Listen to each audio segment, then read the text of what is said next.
მოგესალმებით ძვირფასო ტელემაყურებლებო. 4 ოქტომბერს საქართველოში თვითმმართველობის არჩევნები გაიმართება.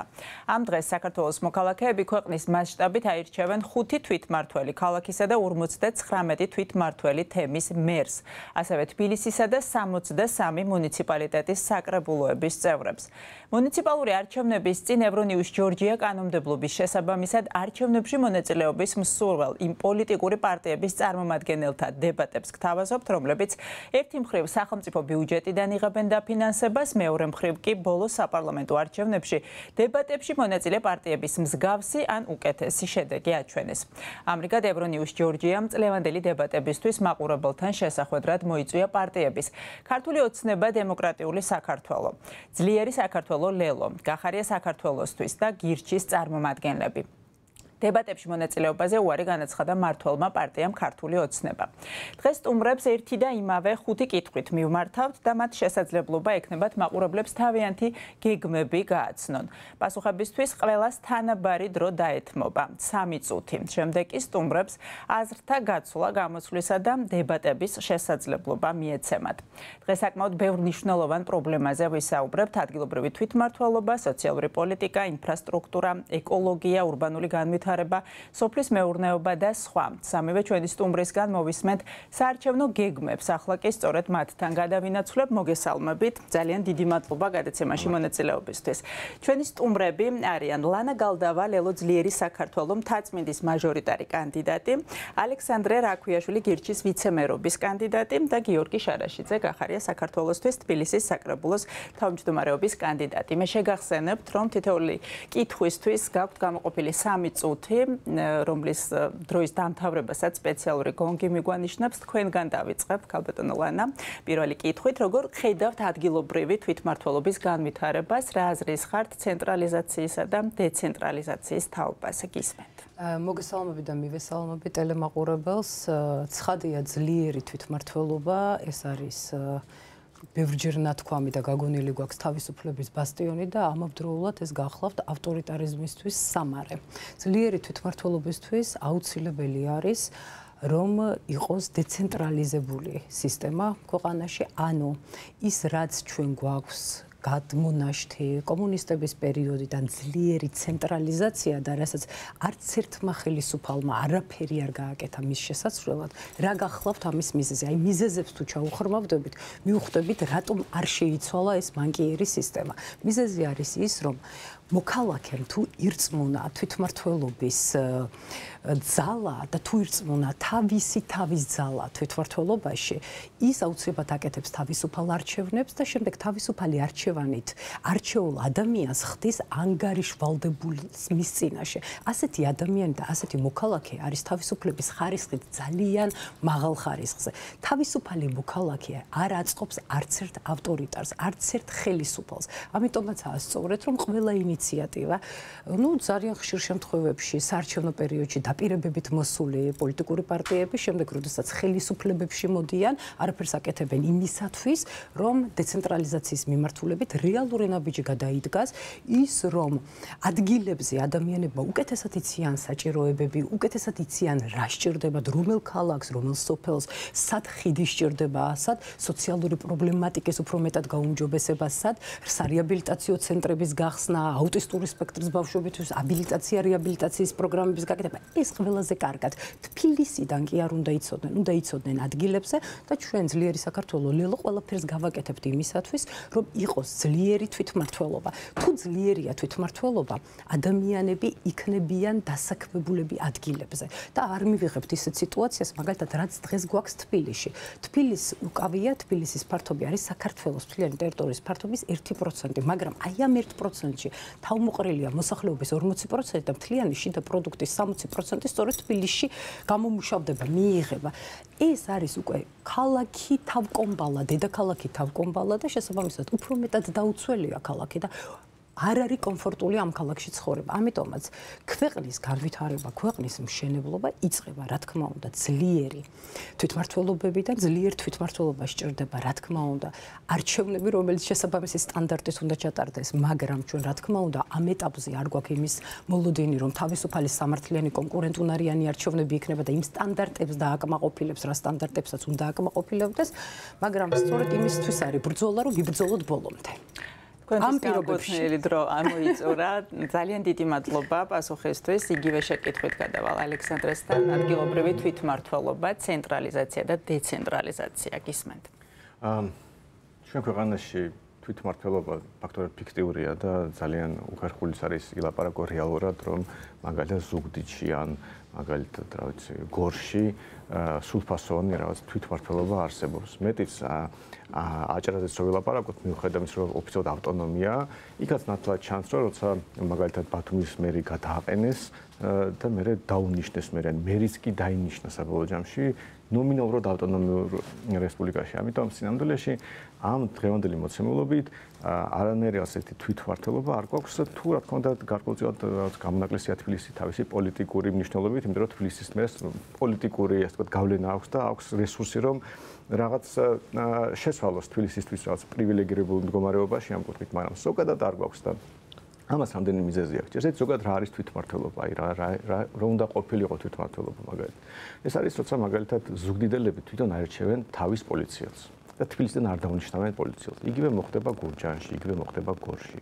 ეს არის როცა ადგილობრივ დონეზე პირველი ინსტანციის მოსამართლეებს აირჩევენ. როგორც ეს მაგალითად ამერიკაში ხდება და ის მოსამართლე არა ცენტრალური მთავრობის და ასე ეგრეთ წოდებული კლანის წინაშე იქნება პასუხისმგებელი, არამედ იმ ხალხის წინაშე, ვინც მათ აირჩია.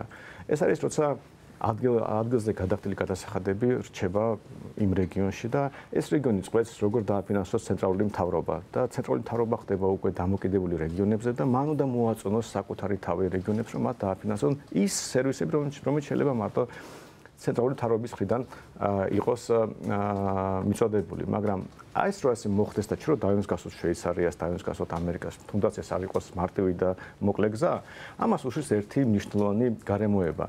რომ პოლიტიკურ სპექტრში გავრცელებულია ეგრეთ წოდებული მზრუნველი მთავრობის იდეა, როცა მთავრობა ადამიანებს პირდება ან პოლიტიკოსებს პირდებიან, რომ იზრუნებენ მათ ჯანმრთელობაზე, იზრუნებენ მათ განათლებაზე, იზრუნებენ მათ რა ვიცი კეთილდღეობაზე, ყველა მხრივ დაეხმარებიან და სინამდვილეში შინაარსობრივად ეს ნიშნავს იმას, რომ მთავრობა ასეთი პოლიტიკოსების ხელით ხალხს ართმევს გადასახადებს, ზღუდავს სხვა თავისუფლებებს, რომ მერე ცენტრალურად დაეხმაროს მათ, ვისაც თვითონ ჩათვლის საჭიროა. და ეს ბუნებრივად იწვევს ცენტრალიზაციას. და მიუხედავად იმისა, რომ ყველა და ყოველთვის ამბობდა, რომ ჩვენ გვჭირდება ძლიერი რეგიონები და დეცენტრალიზაცია, პრაქტიკაში ყველა პოლიტიკური პარტია პირიქით აკეთებს ამას და პირდება, რომ ჩვენ მოვალ და ვიზრუნებთ თქვენს მოგაწვით უფასო წამლებს, აგიშენებთ გზებს. არადა დეცენტრალიზაცია ნიშნავს იმას, რომ როგორი სკოლა უნდა იყოს, უნდა წყვეტდნენ ადგილზე ადამიანებს. იმათ უნდა ქონდეს თავისუფლება ცენტრალური მთავრობისგან.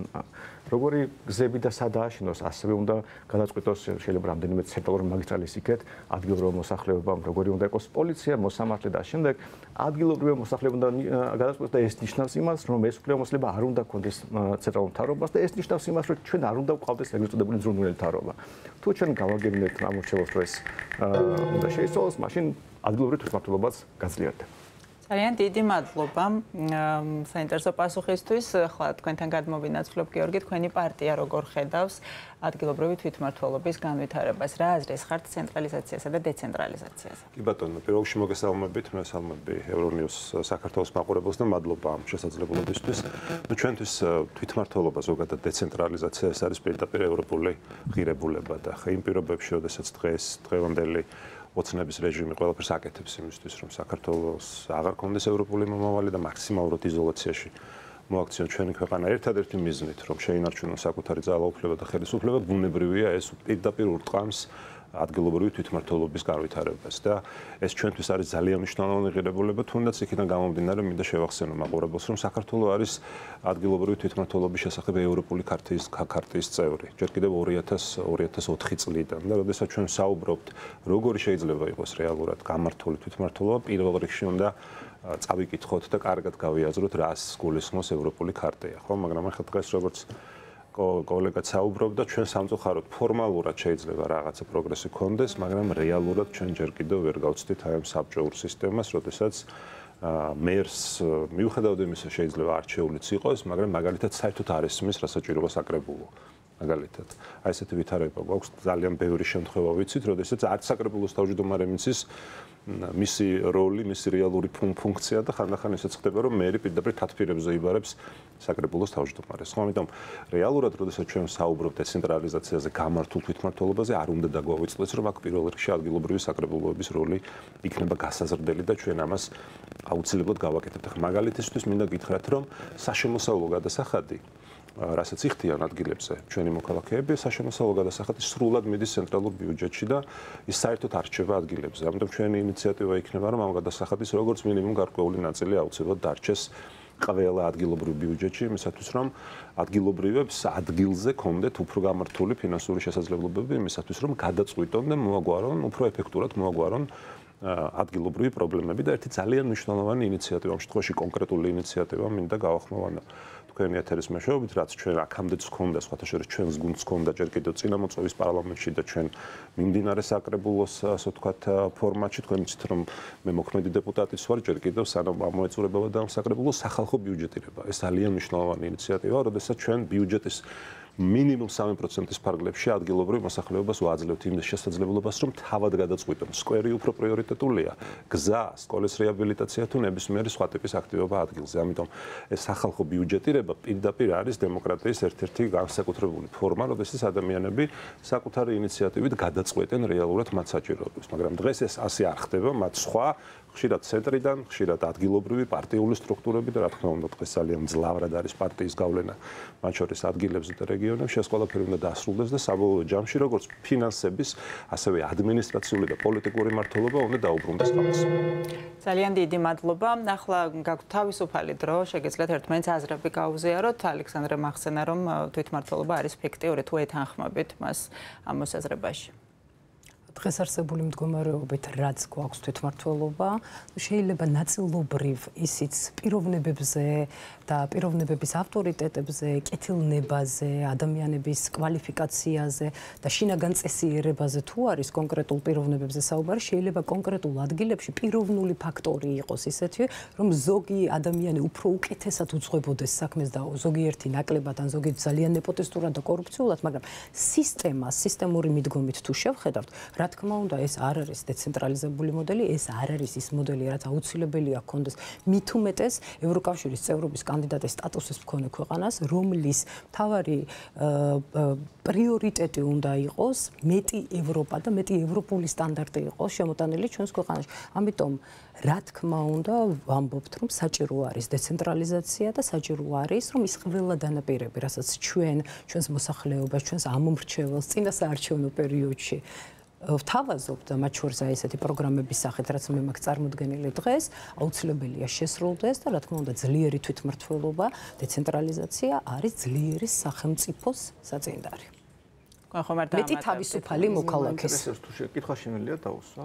რა თქმა უნდა, აუცილებლად. მეც რა მაინტერესებს, თვითმმართველობა ჩემი გადმოსახედიდან ეს არის სად უნდა იყოს სკვერი. ეს ყველაზე ნაკლებად მნიშვნელოვანი საკითხია სინამდვილეს. თვითმმართველობა რეალურად გამოიხატება შეიძლება თუ არ ადამიანს ადგილზე მართლა მნიშვნელოვან კითხვებზე გასცეს პასუხი და თვითონ გადაწყვეტოს. მაგალითისთვის, აი პოლიციის უფროსი როცა ინიშნება თბილისიდან, როცა სკოლის დირექტორი ინიშნება თბილისიდან, როცა მოსამართლე ინიშნება თბილისიდან. ამ შემთხვევაში, როცა ყოველდღიური პრობლემა იქნება, კრიმინალი იქნება, თუ ბავშვის აღზრდა იქნება, თუ ჯანმრთელობა იქნება, თუ რაღაც კონფლიქტების მოგვარება, თუ ყველაფერი წყდება თბილისში ან თბილისის მიერ დანიშნულ ადამიანებზე. ხო, საერთოდ მნიშვნელობა არ აქვს სკვერის როგორ აშენდება, ვინ გადაწყვეტს. რეალური თვითმმართველობა აქ იწყება.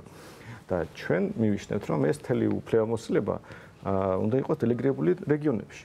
ზუგდიდამ უნდა აერჩიოს თვითონ თავისი პოლიციის უფროსი. სკოლაში მეგრული უნდა ასწავლონ თუ არა, ზუგდიდმა თვითონ გადაწყვეტოს, მშობლების გადასაწყვეტია ეს და იმ ადგილობრივი ასე ვთქვათ მოსახლეობის, რომელიც ყოველს ასეთი სკოლა უნდა თუ ისეთი სკოლა უნდა იყოს.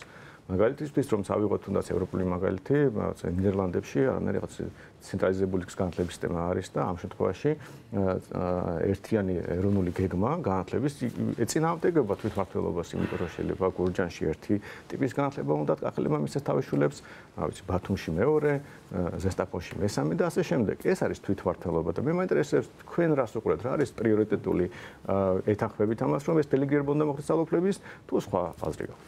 მე პირველ რიგში ნათქვამი მე არ მithქვენს რომ თვითმმართველობა ნიშნავს იმას სკვერი აშენდეს თუ ასე ვთქვათ გზა დაიგოს, ხო? მე ვთქვი ის პირველ რიგში ბიუჯეტთან დაკავშირებით. ჩვენ როცა ვსაუბრობთ დეცენტრალიზაციაზე, არსებობს რამდენიმე ტიპის დეცენტრალიზაცია და მე პირველ რიგში როდესაც ვახსენე სახალხო ბიუჯეტირება, რა თქმა უნდა, ვიგულისხმობ ბიუჯეტთან აქ სასამართლოა შუაში და არც სხვა რაიმე პოლიტიკური საკითხი, როდესაც ჩვენ ვსაუბრობთ ფინანსურ, ანუ საბიუჯეტო დეცენტრალიზაციაზე, ამ ნაწილში ჩვენი ინიციატივა სახალხო ბიუჯეტირების შესახებ ვფიქრობ, რომ მაქსიმალურად დემოკრატიული და სწორი ფორმაა და ამის რამდენიმე მაგალითი სხვათა შორის საქართველოშიც არსებობს, მათ შორის ზუგდიდში ძალიან წარმატებით განხორციელდა და მე მგონი არაფერი გვიშლის ხელს იმისთვის, რომ ეს ყველა სხვა მუნიციპალიტეტში დაინერგოს. ახლა რაც შეეხება მოსამართლეების დანიშვნას და ადგილზე იქ საგანმანათლებლო, ასე ვთქვათ, პოლიტიკის განსაზღვრას, შეიძლება ამაზე მსჯელობა, მაგრამ ეს როგორც მინიმუმ ჯერ ძალიან ადრეა.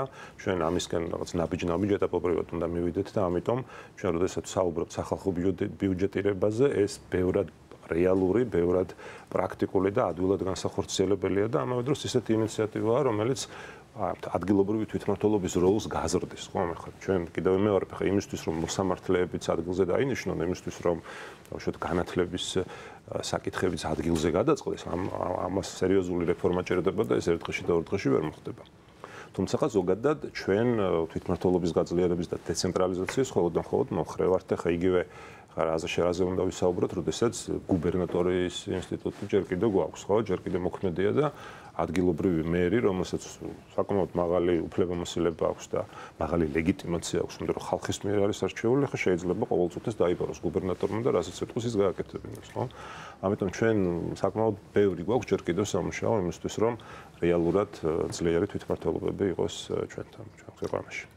დიდი მადლობა ალექსანდრე თქვენთან ისეთ სხვადასხვა ეს კოალიცია და ეს როგორ არის მოწყობილი ჩვენ რა თქმა უნდა ხა პარტიული იდენტობით განსხვავდებით ერთმანეთისაგან ჩვენ გვაქვს ურთიერთთანამშრომლობის მემორანდუმი მაყურებელმაც რომ იცოდეს რას ნიშნავს თანამშრომლობის მემორანდუმი მოიცავს თვითმმართველობის არჩევნების პერიოდს და ამ პერიოდში ჩვენ გვყავს საერთო მერობის კანდიდატი დასახელებული ყავს ბატონი გიორგი საკრებულოს თავმჯდომარეობის კანდიდატად ვიცე-მერების კანდიდატები და ამავდროულად მაგალითად რაიონებში ჩვენ ერთმანეთის კონკურენტები არ ვართ, როგორც მაჟორიტარობის კანდიდატები. მე მაგალითად ქალაქ თბილისში ნომერ პირველს არჩევნა ოლქში, რომელიც არის მთაწმინდა, გახარია საქართველოსთვის წარმომადგენელი არ მეყოლება კონკურენტი და მიგვეჩნია, რომ ამითი აი ურთიერთთანამშრომლობის ძალიან კარგი მაგალითი ვაჩვენეს. მიუხედავად ძალიან ბევრი დაპირისპირებებისა, ბევრი სხვადასხვა აზრებისა, რაც პარტიული პროგრამების მიმართულებით გაგვაჩნია, ჩვენ თანამშრომლობის საუკეთესო მოდელი დავდოთ და ეს არის კოალიციური მმართველობის, აი ჩანასახში ვერო პოლიტიკური პარტიები ერთმანეთთან თანამშრომლობენ ძალიან კარგი.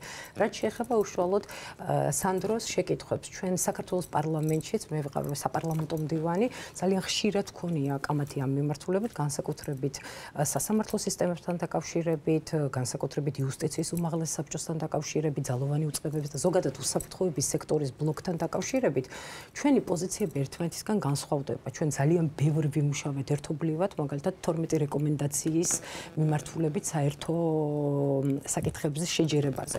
მე ვერ დაგეთანხმები და არ ვეთანხმები იმ მოსაზრებას, რაც დაუშვათ სანდროს აქვს შერიფებთან დაკავშირებით. მიმაჩნია, რომ თვითმმართველობა კი ფარავს ადამიანის ყოველდღიური საჭიროებებს, სოციალური პოლიტიკის 80-90%-ს ყოველდღიური საჭიროებებისას, მაგრამ ძალოვანი უწყებების ბლოკი, სასამართლო სისტემა და სხვა ამ ეტაპზე საჭიროებს აბსოლუტურად სხვა მიდგომებს, სხვა ხედვებს. ჩვენ არ მიგვაჩნია, რომ დღეს საქართველოში რომელიმე სოფელი ან რომელიმე რაიონი არის მზად იმისათვის, რომ იქ კონკრეტული რეინჯერი ან შერიფი თვითონ შიგნით მოხდეს მისი არჩევა და ასეთი მაქსიმალური თავისუფლების მიმართულებით. ჩვენ ვამბობთ, რომ დეცენტრალიზაცია, ბიუჯეტების ეფექტური მართვა, ეფექტური დაგეგმვა და ყოველდღიური საჭიროებები. ხა განათლების სისტემასაც თავიდან ბოლომდე თუ აი ესე შევხედავთ, რომ თითოეულმა მუნიციპალიტეტმა თავად გადაწყვიტოს ცენტრალიზებული საკითხები, რაც არის განათლების სისტემაში.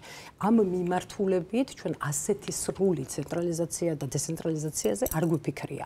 არ გვიფიქრია, იმიტომ რომ ჯერ ადრეა ამ ეტაპზე მით უმეტეს საუბარი. ჩვენი მთავარი საზრუნავი არის ის, რომ ბიუჯეტები იყოს აბსოლუტურად განკარგული და დაგეგმილი იმ მიმართულებით, რომ კამრების შემოჭერის პრობლემა არის პირველ რიგში ჩვენს ქვეყანაში, იმიტომ რომ არის ნეპოტიზმი და კორუფცია, იმიტომ რომ ხალხის ფული, გადასახადების გადამხდელების ფული ადამიანებს გონიათ საკუთარი ჯიბის საკუთრება, ჩვენ მიგვაჩნია რომ საჭირო არის პირველ რიგში ადგილობრივი მუნიციპალური პრობლემების მოგვარება და ამაში არის საჭირო ძალიან მაქსიმალური თავისუფლება. და აი ეს არის სწორედ ხო ის მიმართულება, როგორი უნდა იყოს სასამართლო სისტემა, საპოლიციო სტრუქტურები, როგორი უნდა იყოს უსაფრთხოება, როგორი უნდა იყოს რეფორმა სუსის მიმართულებით და რა, ამას ჩვენ ცალკეული ხედვები გვაქვს ჩამოყალიბებული და ახლა ამ ეტაპზე ყველაზე ვერ ვისაუბრებთ, ამაზე ბევრი გვისაუბრია გერჩის წარმომადგენლებთან საქართველოს პარლამენტში და ჩვენი მოსაზრებები საკანონმდებლო ინიციატივების სახით დაფიქსირებული გვაქვს. სამწუხაროდ დღის სინათლე არც ერთ არ ეღირსა ბიუროს ვერ გაცდა ზოგი და ზოგიერთი პირველ მოსმენას, მაგრამ ეს მთელი ხედვები ჩვენ პროგრამულ დოკუმენტებში გვაქვს ასახული და ასევე საქართველოს პარლამენტში გვაქვს წარდგენილი. განვაგრძობთ გადაცემას და მეორე კითხვით თქვენ მოგმართავთ, როგორია თქვენი სოციალური პოლიტიკა, თქვენი პარტიისთვის, რას აპირებთ, როგორ გეგმავთ სიღარიბისა და უსახლკარობის პრობლემის მოგვარებას? პირველ რიგში ზოგადად სიღარიბე არის ალბათ მთავარი პრობლემა ჩვენ ქვეყანაში, იმიტომ რომ ღარიბ ადამიანს ძალიან უჭირს ხოლმე იფიქროს თუ რაღაც თუ პრობლემები როგორც არის სასამართლო სისტემა და შემდეგ და ბევრი არჩევანი რომელიც ის აკეთებს სამწუხაროდ ამ სიღარიბით არის განპირობებული, როცა შეიძლება მარტივად მოწყდეს არჩევნებზე რაღაც მარტივი დაპირებით და არ მიაქციოს მათ შორის გრძელვადიან შესაძლებლობებს როგორ გამოვიდეს სიღარიბიდან და მიუხედავად იმისა რომ ადგილობრივ თვითმმართველობას ეს ნაკლებად ეხება, იმიტომ რომ საბოლოო ჯამში ნებისმიერი უფლებამოსილება საკრებულოსი ან თუნდაც მერის რაღაც გააკეთოს საბოლოო შებოჭილია ცენტრალური მთავრობი და თუ პრინციპულად არ შეიცვალა მართლობის სისტემა, პრინციპულად ვერ შეიცვლება სოციალური დახმარების სისტემაც, ჩვენ ზოგადად ხედვა ასეთია რომ უამრავი პროგრამა დაწყებული პენსიებით დამთავრებული განათლების პირდაპირ თუ ირიბის სუბსიდირებით იმის ნაცვლად რომ ეს მთელი ფული რო შევაგროვოთ და ეს ფული მთლიანად დაურიგოთ მოსახლეობას თანაბრად წინა წლის მონაცემებით, ანუ ამ წლის ბიუჯეტით გამოდიოდა დაახლოებით 500 ლარი თითო ადამიანს. ეს ნიშნავს, რომ თითო ადამიანს ჩვენ ქვეყანაში შეიძლება უპირობოდ რაიმე დათქმების გარეშე, შემოწმებების, ქულების და შემდეგ ყოველთვის კონდეს შემოსავალი 500 ლარი იმ ფულით, რაც უკვე ბიუჯეტში არის, რომელიც იხარჯება სხვა პროგრამებზე, ასეთზე, ისეთზე, მაგრამ დაახლოებით მე-13 საბოლოო ჯამში იჭმება ბიუროკრატიული აპარატის მეშვეობით. აი ეს ყველაფერი გადანაწილდეს, ეს იქნება შესაძლებლობა, რომ არც ერთი ადამიანი ჩვენ ქვეყანაში არ იყოს უკიდურეს სიღარიბეში. მაგალითად, რო აიღოთ ოჯახი 4 ადამიანისგან შედგება, დედა, მამა და 2 შვილი, ეს იქნება, რომ ამ ოჯახს იქნება 2000 ლარი თვეში შემოსავალი, არაფერი რო არ გააკეთოს, საერთოდ რო არ იმუშაოს და თუ მუშაობას დაიწყებს, რომლიღაც მშობელი ეს შემოსავალი გაეზრდება. ეს არის ყველაზე ეფექტიანი გზა, როგორ უზრუნველყოთ ჩვენ საზოგადოებაში არ იყოს უკიდურესი სიღარიბე. თუმცა დანარჩენი პრობლემები, რომელიც ბუნებრივად ნებისმიერ საზოგადოებაში იქნება, ეს უკვე ჩვენი გადასახედიდან ადამიანების გადასაწყვეტია. ზოგადად ადამიანები უნდა ეხმარებოდნენ ადამიანებს, მაგრამ ჩვენი მანკერი სისტემა ისე არის, რომ მთელი საზოგადოება ჩამოკიდებულია ფაქტორებად მთავრობას და როცა ადამიანს ჯანმრთელობის პრობლემა უჩნდება, ბავშვის განათლების პრობლემა უჩნდება, ან რაღაც სხვა, ის ყველა მიმართავს მთავრობას, მთავრობა დამეხმარება და მთავრობას თავის ფული არ აქვს. ეს არის ჩვენვე ფული, რომელიც ჩვენ წაგვართ ეს გადასახადების სახით და მე უბრუნებენ იმ ხალხს, ვისაც მთავრობა საინტერესებს. ამიტომ არჩევნების წინ შეიძლება დაურიგონ ცალკე ინტერესთა ჯგუფს ფული, მაგალითად როგორც რთველს რო აფინანსებენ ყოველ წელს, რომელიც არავის არ ჭირდება ამის სუბსიდირება, მაგრამ კახეთში ამით ბევრ ხმას შეულობს მართველი გუნდი. აი ასეთი მანკერი სისტემა რო არ იყოს, რომელიც პოლიტიკური მოტივებით იმართება, ჩვენი ხედვა რომ მთლიან უნდა ჩახსნილი იყოს პოლიტიკური მდგენელი ამ ყველაფერში და ის ფული რომელიც შედის ბიუჯეტში და პირდაპირ თუ ირიბად იხარჯება სოციალურ პროგრამებზე, განათლებაზე, პენსიებზე და შემდეგ, უნდა საბოლოო ჯამში შეიკრიბოს და რაიმე პირობების გარეშე თანაბრად განაწილოს მთელ მოსახლეობას. დიდრებისთვის ეს იქნება გადასახადების შემცირება, ფაქტობრივად, შინაარსობრივად, ხოლო ღარიბები აღარ ინერვიულებენ იმაზე, რომ შემთხვევით ტელევიზორი რო იყიდოს ან მუშაობა დაიწყოს, ჩაიხსნება სოციალური დახმარება. ჩემთვის ეს საუკეთესო გზა, როგორ გამოვიდეთ სიღარიბიდან. ძალიან დიდი მადლობა, გიორგი, იგივე კითხვით მოგმართავთ თქვენც სიღარიბე და უსახლკარობა. როგორია თქვენი საარჩევნო პლატფორმის მიხედვით სოციალური პოლიტიკა, რასაც გეგმავთ? კი ბატონო, მნიშვნელოვანი თემაა, მადლობა ამ კითხვისთვის. ზოგადად ჩვენ ხშირად საუბრობთ იმაზე, რომ თავარი პრობლემა, რაც დღეს ახლა ოცნების აი მოძალადე რეჟიმის პირობებში გვაქვს, ეს არის უსამართლობა. და უსამართლობა ეხება აბსოლუტურად ყველა სფეროს, მათ შორის სოციალურ სფეროს და რას გულისხმობ. პირველ რიგში გულისხმობ იმას, რომ სოციალური დახმარებაც კი, ანუ ასე ვთქვათ, ის სახსრები, საბიუჯეტო რესურსები, რაც არის გამოყოფილი პირდაპირ სოციალურად შეჭირვებული ფენების დასახმარებლად, მათ შორის ერთჯერადი თუ მრავალჯერადი დახმარების გასაწევად, ესეც კი გამოიყენება პარტიული მიზნებისთვის. წინასაარჩევნო თუნდაც არაწინასაარჩევნო პერიოდში, იმიტომ რომ პარტია წყვეტს ვის დაეხმაროს, როგორ დაეხმაროს და ძალიან ხშირად ჩვენ გვაქვს უამრავი მაგალითი, როდესაც მაგალითად უმუშევრობის შემცირება ეს არის მხოლოდ და მხოლოდ სტატისტიკური манипуляცია და ამას არანაირი კავშირი რეალურად უმუშევრობის შემცირებასთან არ აქვს და თქვენ ახლა რომ აიღოთ ოცნების ლიდერების ასე ვთქვათ ბრიფინგები, მათი გამოსვლები, მათი სამთავრობო პროპაგანდა ვინც ამას უყურებს და ვისაც ამ პროპაგანდის და ამ ტყუილების ჯერა შეიძლება იფიქროს რომ ამ ქვეყანაში რაღაც მართლა განსაკუთრებული ეკონომიკური წინსვლა გვაქვს და ასე შემდეგ მაგრამ სინამდვილეში ეს არის მხოლოდ და მხოლოდ ყალბის სტატისტიკა და ამის ყველაზე თვალსაჩინო მაგალითი არის ეს ეგრეთ წოდებული დასაქმება, რაც ჯერ კიდევ ღარიბაშვილის პრემიერობის დროს დაიწყო, როდესაც ადამიანებს იქ არ ვიცი, ზოგი სასაფლაოს მოვლელად გააფორმეს, ზოგი ბიბლიოთეკარად და გვაქვს სოფლები, სადაც არ ვიცი 15 ბიბლიოთეკარი და ზოგან კიდევ უფრო მეტიც არის ვითომ დასაქმებული სინამდვილეში ეს არის იგივე რესურსების მიმართვა და უბრალოდ დასაქმებად გაფორმება. ხომ ამიტომ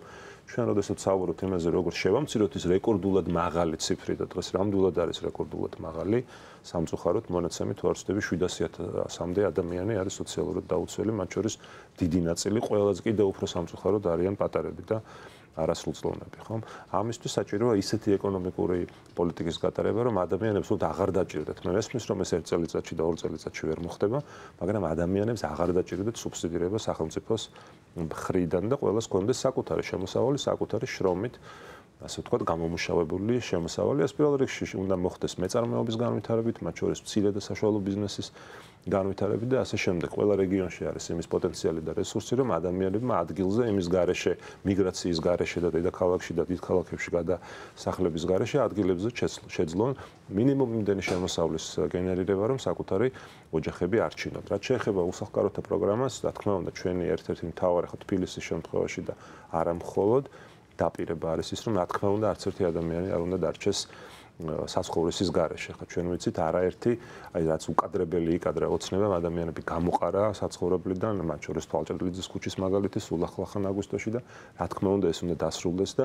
მუნიციპალიტეტს აქვს საკმარისი მეტი თანხები, პოლიტიკური ნების შემთხვევაში ამ თანხების მობილიზება იქნება შესაძლებელი, რომ ჩვენ ვიფიქროთ ღირსეული საცხოვრისის შექმნაზე უკვლებლივ ყველა მოქალაქისთვის. ძალიან დიდი მადლობა ლელო ძლიერი საქართველოსთვის, როგორია სოციალური პოლიტიკა, რას აპირებთ ამ მიმართულებით? მადლობა ამ შეკითხვისათვის. სიღარიბეს და უბინაობის პრობლემას სჭირდება კომპლექსური მიდგომები. პირველ რიგში ქვეყანას უნდა გააჩნდეს ის ეკონომიკური მაჩვენებელი, რომ ეს პრობლემები იქნეს დაძლეული.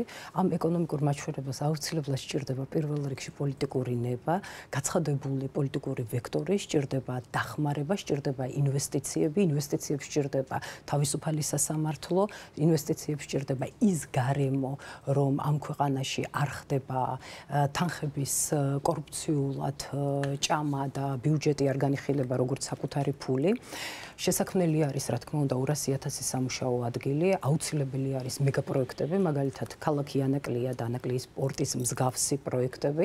აუცილებელი არის, რომ დიდი იდეები განხორციელდეს ჩვენ ქვეყანაში და ამის რეალური პოტენციალი ქვეყანას გააჩნია თავის გეოპოლიტიკური მდებარეობით. რაც შეეხება უშუალოდ სიღარიბეს, ამის კარგი მაჩვენებელი არის სიცოცხლის საშუალო ხანგრძლივობა და ბავშვების მდგომარეობა. პირველ მიმართულებით გვაქვს ყველაზე მძიმე მაჩვენებელი, რომ ქალებში ეს გახლავთ 74 წელი და მამაკაცებში 68 წელი და ბავშვთა შიმშილის მიმართულებით ხომ არის კვლევა საქსტატმა ბოლოს ჩაატარა UNICEF-თან ერთად, ყოველი მეოთხე ბავშვი შიმშილობს. ყოველი მეოთხე ბავშვი რო შიმშილობს, აქ პირველ რიგში არის ცილოვანი შიმშილი. ეს რასთან არის დამოკიდებული? 10 წლის განმავლობაში არის გაზრდილი 100%-მდე მაგალითად ძროხის ხორცის ფასი. მაგალითად 114%-ით არის აბანოს ძილი, კარაქის ფასი. აი ამ მიმართულებით უნდა შევხედოთ სიტუაციას და გამოსავალი უნდა ვნახოთ, რა თქმა უნდა, იმ გონივრულ პოლიტიკაში, რაც არის სწორი, ეფექტური დაგეგმვა. ეხლა რასაც ქართული ოცნება მიმართავს და რაც გახლავთ სოციალურ დაუცველების ბაზები, აქაც ძალიან მძიმე მდგომარეობაა, ხო, ადამიანებს არ სჭირდებათ თევზი, სჭირდებათ ანკესი, როგორ მოიპოვებენ. ამ შემთხვევაში ის თევზიც გამოყენებულია პოლიტიკურ ინსტრუმენტად. ამისათვის არის საჭირო, რომ შეიქმნას ახალი სამუშაო ადგილები. რაც შეეხება თქვენს საბინაო პოლიტიკის მიმართულებით, ქალაქ თბილისში მაგალითად თუ ავიღებთ ხომ 2014 წლიდან მხოლოდ ქირით გაყვანის მიმართულებით არის გადახდილი 80 მილიონი ლარი. ანუ ჩვენი ჯიბეებიდან არის ამოღებული. არაფერი არ არის გაკეთებული მუნიციპალური საცხოვრისების მშენებლობის მიმართულებით. და ჩვენ პირდებით ხალხს რომ შევქმნით ფონდს, რომლითაც რა თქმა უნდა კერძო სექტორთან თანამშრომლობით, რა თქმა უნდა საერთაშორისო ფონდებთან წვდომით ჩვენ ამ პრობლემებს აუცილებლად მოვაგვარებთ. მე ზუსტად ჩავზიგი. რაც შეეხება უშუალოდ ბავშვთა შიმშილიანობას, ამას მინდა ხაზი გაუსვა. ბავშვთა შიმშილიანობაზე არის პირდაპირ დამოკიდებული ის ჩვენი დაპირება, რაც გახლავთ უფასო კვება სკოლაში და მშიერი ბავშვი, რა თქმა უნდა, ვერ ითვისებს და წაკითხulis გააზრების პრობლემაც გვაქვს პიზის კვლევის მიმართულებით. ჩვენ ეს გავაკეთეთ წალენჯიხაში, სწორედ აი ეს თანამშრომლობით ოპოზიციურმა პოლიტიკურმა პარტიებმა, იმიტომ რომ წალენჯიხა იყო მოდელი, როგორ გაიმარჯვა და კოალიცია როგორ მართავდა, ეს საპილოტო პროგრამა იყო და ახლა გვაქვს დაპირება ჩვენი პროგრამით, რომ იქნება უფასო კვება სკოლებში. ყველა საჯარო სკოლას გულისხმობ და ყველა კლასს. ძალიან დიდი მადლობა. ახალი სამუშაო ადგილების შექმნა, მეწარმეობის განვითარება რამდენიმე ვერსიამ გაიჟღერა იმისთვის, რომ სიღარიბე აღმოიფხვრას. რაში ეთანხმებით ერთმანეთს და რაში გაქვთ განსხვავებული მოსაზრებები? შეგიძლიათ გაუზიაროთ ერთმანეთს თქვენი მოსაზრებები ამ საკითხთან დაკავშირებით. თუ არავინ არის სრული, მე შემიძლია კომენტარი გავაკეთო. მე პირველ რიგში პრინციპის დონეზე მე მგონი მნიშვნელოვანი განსხვავება, იმიტომ რომ ჩვენ არ გვერდებით ადამიანებს, რომ მათ შვილებს ვაჭმევთ სკოლაში. მე მგონი ეს უბრალოდ არც არის სწორი და არ არის კარგი. იმიტომ რომ მინიმუმ თუ ჯერშეც როგორც ბავშვები რო შიმშილობენ, აქ გარკვეულწულია ჩადებული, იმიტომ რომ შიმშილს ეძახიან არაჯანს აღკვებას და არაჯანს შეიძლება ამერიკაში ვიღაც იკვებებოდეს. თორე პირდაპირ შიმშილობა კაცობრიობას არ უნახია რამდენიმე საუკუნეა, თუ არ ჩავთვლით ხელოვნურად გამოწვეულ შიმშილს ომის დროს. ამიტომ სინამდვილეში საუბარი იმაზე, რომ დასაგებად ჩვენ ღარიბი ქვეყანა ვართ და ყველა მშობელს შეიძლება არ ქონდეს რესურსი ჯანსაღად იკვებოდეს მასის შვილი, მაგრამ თქვა რომ ბავშვები შიმშილობენ, უბრალოდ ტყუილია თავისი ფორმით. და მაგრამ რომ სკვერზე გადავდოთ ეს ზრუნვა მე თქვენ სახლს აგიშენებთ, მე თქვენ საჭმელს გიყიდით და ასე შემდეგ. ეს არის ზუსტად ის ზრუნველი მთავრობის ბოროტი იდეა, რომელიც გავრცელებულია ჩვენ ქვეყანაში. ამის ნაცვლად ჩვენ შეიძლება როგორც საზოგადოება შევთანხმდეთ იმაზე, რომ რაღაც არის მინიმალური ცენზი, რომელიც იქეთ ადამიანი არ უნდა იყოს ღარიბი, მაგრამ იმის იქეთ დახმარება საბოლოოში ადამიანების საქმეა. თქვენ თუ ამბობთ, რომ ბავშვი შიმშილობს, ეს რა გამოდის, რომ მათ მშობელს რა ფული აქვს და არ ყიდულობენ საჭმელს, ეს ხარ იქნებოდა სწორი. ალბათ მშობლებშია პრობლემა და თუ მშობლებშია პრობლემა, მაშინ ზოგადი სიღარიბის პრობლემაა, მაგრამ მოდი წავართვათ მოქალაქეებს ფული და ცალკეული მოქალაქეების შვილებს დაურიგოთ უფასო კვება სკოლაში, რომელიც ბავშვებს შორის იქნება ის ხალხიც, რომელსაც პრობლემა არ აქვს ფინანსური და რა ვიცი, მშობლებს პრობლემა არ აქვს და კარგად იკვებებიან და საერთოდ რატომ უნდა ხდებოდეს ეს? აი ეს იდეა მე მგონი ასეთი ტიპის დაპირებები არის ის, რაც საბოლოოში ყველაფერს აფუჭებს, იმიტომ რომ თუ ჩვენ თვითმმართველობის არჩევნებაზე ვსაუბრობთ, ასეთი ტიპის პრობლემები, ბავშვის პრობლემა იქნება რაღაც ურთიერთდახმარების. ეს პირველ რიგში ადამიანების და ადგილზე მოსაგვარებელი პრობლემაა და თუ მაგალითად ლენტეხში ადამიანები გადაწყვეტენ რომ რომელიღაც ოჯახს დაეხმარონ, უნდა დაეხმარონ კი ბატონო. მაგრამ როგორც ქვეყნის მოწყობის სტრუქტურა, ასე დაპირებები არის უბრალოდ მავნებლობა და ფაქტობრივად ადამიანის მოტყუება, იმიტომ რომ მშობელმა შვილმა იფიქროსო კი ბატონო, ჩემო შვილს აჭამონ სკოლაში, რატომაც არა ცუდი არისო, მაგრამ რეალობაში ეს ხო ვიღაცას ფული უნდა წაართვა ჯერ ეს. და გადაანაწილოს სკოლის განათლებას. მე ყვებაზე და მე არ დაგავიწყოთ რა ქვეყანაში ვცხოვრობთ, ეს ყოველთვის კორუფციული იქნება.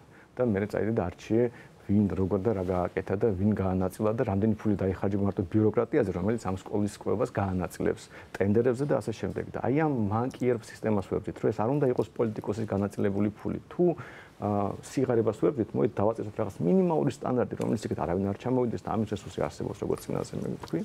და თუ არა და ჩახსნათ ბიუროკრატია ამ პროცესის. თქვენ ნაწილობრივ ეთანხმებოდით თუ არ ვცდები თევზის და ანკესის ვერსია ახსენე. ნუ ხა სანდროს უსმენდი და ჯერ თვითონ ამბობდა რომ ადამიანებს რაღაც 500 ლარი უნდა მივცეთ ყოველთვის, ანუ და ამ შემთხვევაში უფასო ბავშვთა უფასოკვების, მოსწავლეთა უფასოკვების წინააღმდეგ თქვა თავისი მოსაზრებები, ნუ მისი პოზიცია ასეთი. ჩვენ რა თქმა უნდა გვქონდა საექსპერტო საზოგადოებასთან შეხვედრა ამ მიმართულებით, პედაგოგებთან ამ მიმართულებით, ჩვენ გვინახავს შიმშილის განგოლწასული ბავშვი სკოლაში, პედაგოგები აღნიშნავენ ამას, მე თვითონ ვარ ორი შვილის დედა. მე მყავს უმცროსი შვილი საჯარო სკოლაში, მე ვიცი რა არის გაჭირვებული, შეჭირვებული ადამიანები, ყოველდღიურად მოძრაობ და ვიცი მეუბნებიან, განსაკუთრებით ამ ინიციატივის გაჟღერების შემდეგ ძლიერი საქართველოს რაც არის უფასოკვება, ძალიან ბევრმა ადამიანმა მოგმართა და უშუალოდ ჩემ სოციალურ ქსელშიც ნახავთ გამოხმაურებებს, რომ რამდენად კარგია ეს, ჩვენ დავამუშავეთ ესტონური მოდელი. საქართველოს თბილისის ბიუჯეტი იცით რომ არის 2 მილიარდ 200 მილიონი, ამ თანხიდან ძალიან კარგად შეიძლება გამოიყოს ის თანხები 100 მილიონზე ცოტა მეტი არის, რაც მოხმარდება თბილისის ბავშვთა კვებას. სკოლის მოსწავლეთა კვებას არის 230.000 მოსწავლე, აქედან 30 არის კერძო სასწავლებლებში, სადაც თავისი კვება რა თქმა უნდა აქვთ და საჯარო სკოლებში საჭირო ეს უნდა იყოს დაბალანსებული ჯანსაღი კვება და ჩვენ გადმოტანილი გვაქვს ესტონური მოდელი ამის მიხედვით. ბავშვებს შეიძლება და ბავშვების მშობლებს კონდეს სხვადასხვანაირი საშუალება ფინანსური, მაგრამ ერთის მხრივ ბავშვს სკოლაში გაატანო შენ საჭმელი, ხო? ეს ჯანსაღი საჭმელი და დაბალანსებული, ყველანაირად ნაჯერი და გაერთიანებული, ეს თავის მხრივ ერთი პრობლემაა და მეორე მხრივ პრობლემაა სოციალური უთანასწორობა, რაც ბავშვებს შორის არის და იმ მშობელს, რომელსაც შეუძლია დღეს გაატანოს რაღაც ძვირფასი საკვები და მეორე ბავშვი, რომელიც მშიერი უყურებს და იმას შეიძლება კონდეს სახლიდან გამოტანებული სხვა საკვები, ან არათანაბარი რაოდენობის თანხა, ეს უკვე ბავშვების ასაკშივე ძალიან ცუდია და ძალიან კარგია, როდესაც ყველას თანაბრად ექნება ჯანსაღი საკვები, განაწილებული, რაციონ კალორიაში გამოთვლილი და ასე არის ყველა კარგ და განვითარებულ ქვეყანაში და ამის მიღწევა არის ადვილად შესაძლებელი და ეს არ არის არანაირად ბავშვის და მშობლის მოსყიდვის მცდელობები. დღეს მაგალითად საქართველოში და თბილისში მეტადრე სკოლები არ გაიხსნა იმის გამო, რომ ტენდერების პირობები არ შესრულდა და ბავშვებს ზოგიერთ სკოლაში 3 წვლა აქვთ. ჩემი შვილი მაგალითად 2 საათზე იწყებს სწავლას. 2 საათზე თქვენ წარმოიდგინეთ ცუდი მშობლების თემაზე კი არ ვსაუბრობთ ახლა. იმ მშობლები დილის 9-ზე რო სამსახურში უნდა იყვნენ და დამატებით ბავშვები რო სახლში არიან და ეს ბავშვები კიდე მშივრები რო სკოლაში სწავლენ, განსაკუთრებით დაწყებითი კლასების და იქ უკვე ვერაფერს ვერ იგებენ. ეს აბსოლუტურად სხვა გამოწვევაა და ამას ჩვენ დარწმუნებულები ვართ და ამას ჩვენ გავაკეთებთ და ჩვენ ეს საპილოტო პროგრამა უკვე წალენჯი ხაში, მათ შორის გახარია საქართველოსთვის გუნდა და სხვა გუნდებთან ერთად ეს ყველაფერი გავაკეთეთ, ვაჩვენეთ მოსახლეობას და აბსოლუტურად არის პოზიტიური გამოხმაურება. რაც შეეხება სოციალურ საცხოვრისებს, სოციალური საცხოვრისები არის აუცილებელი და ეს არის ევროპის ყველა ქალაქში.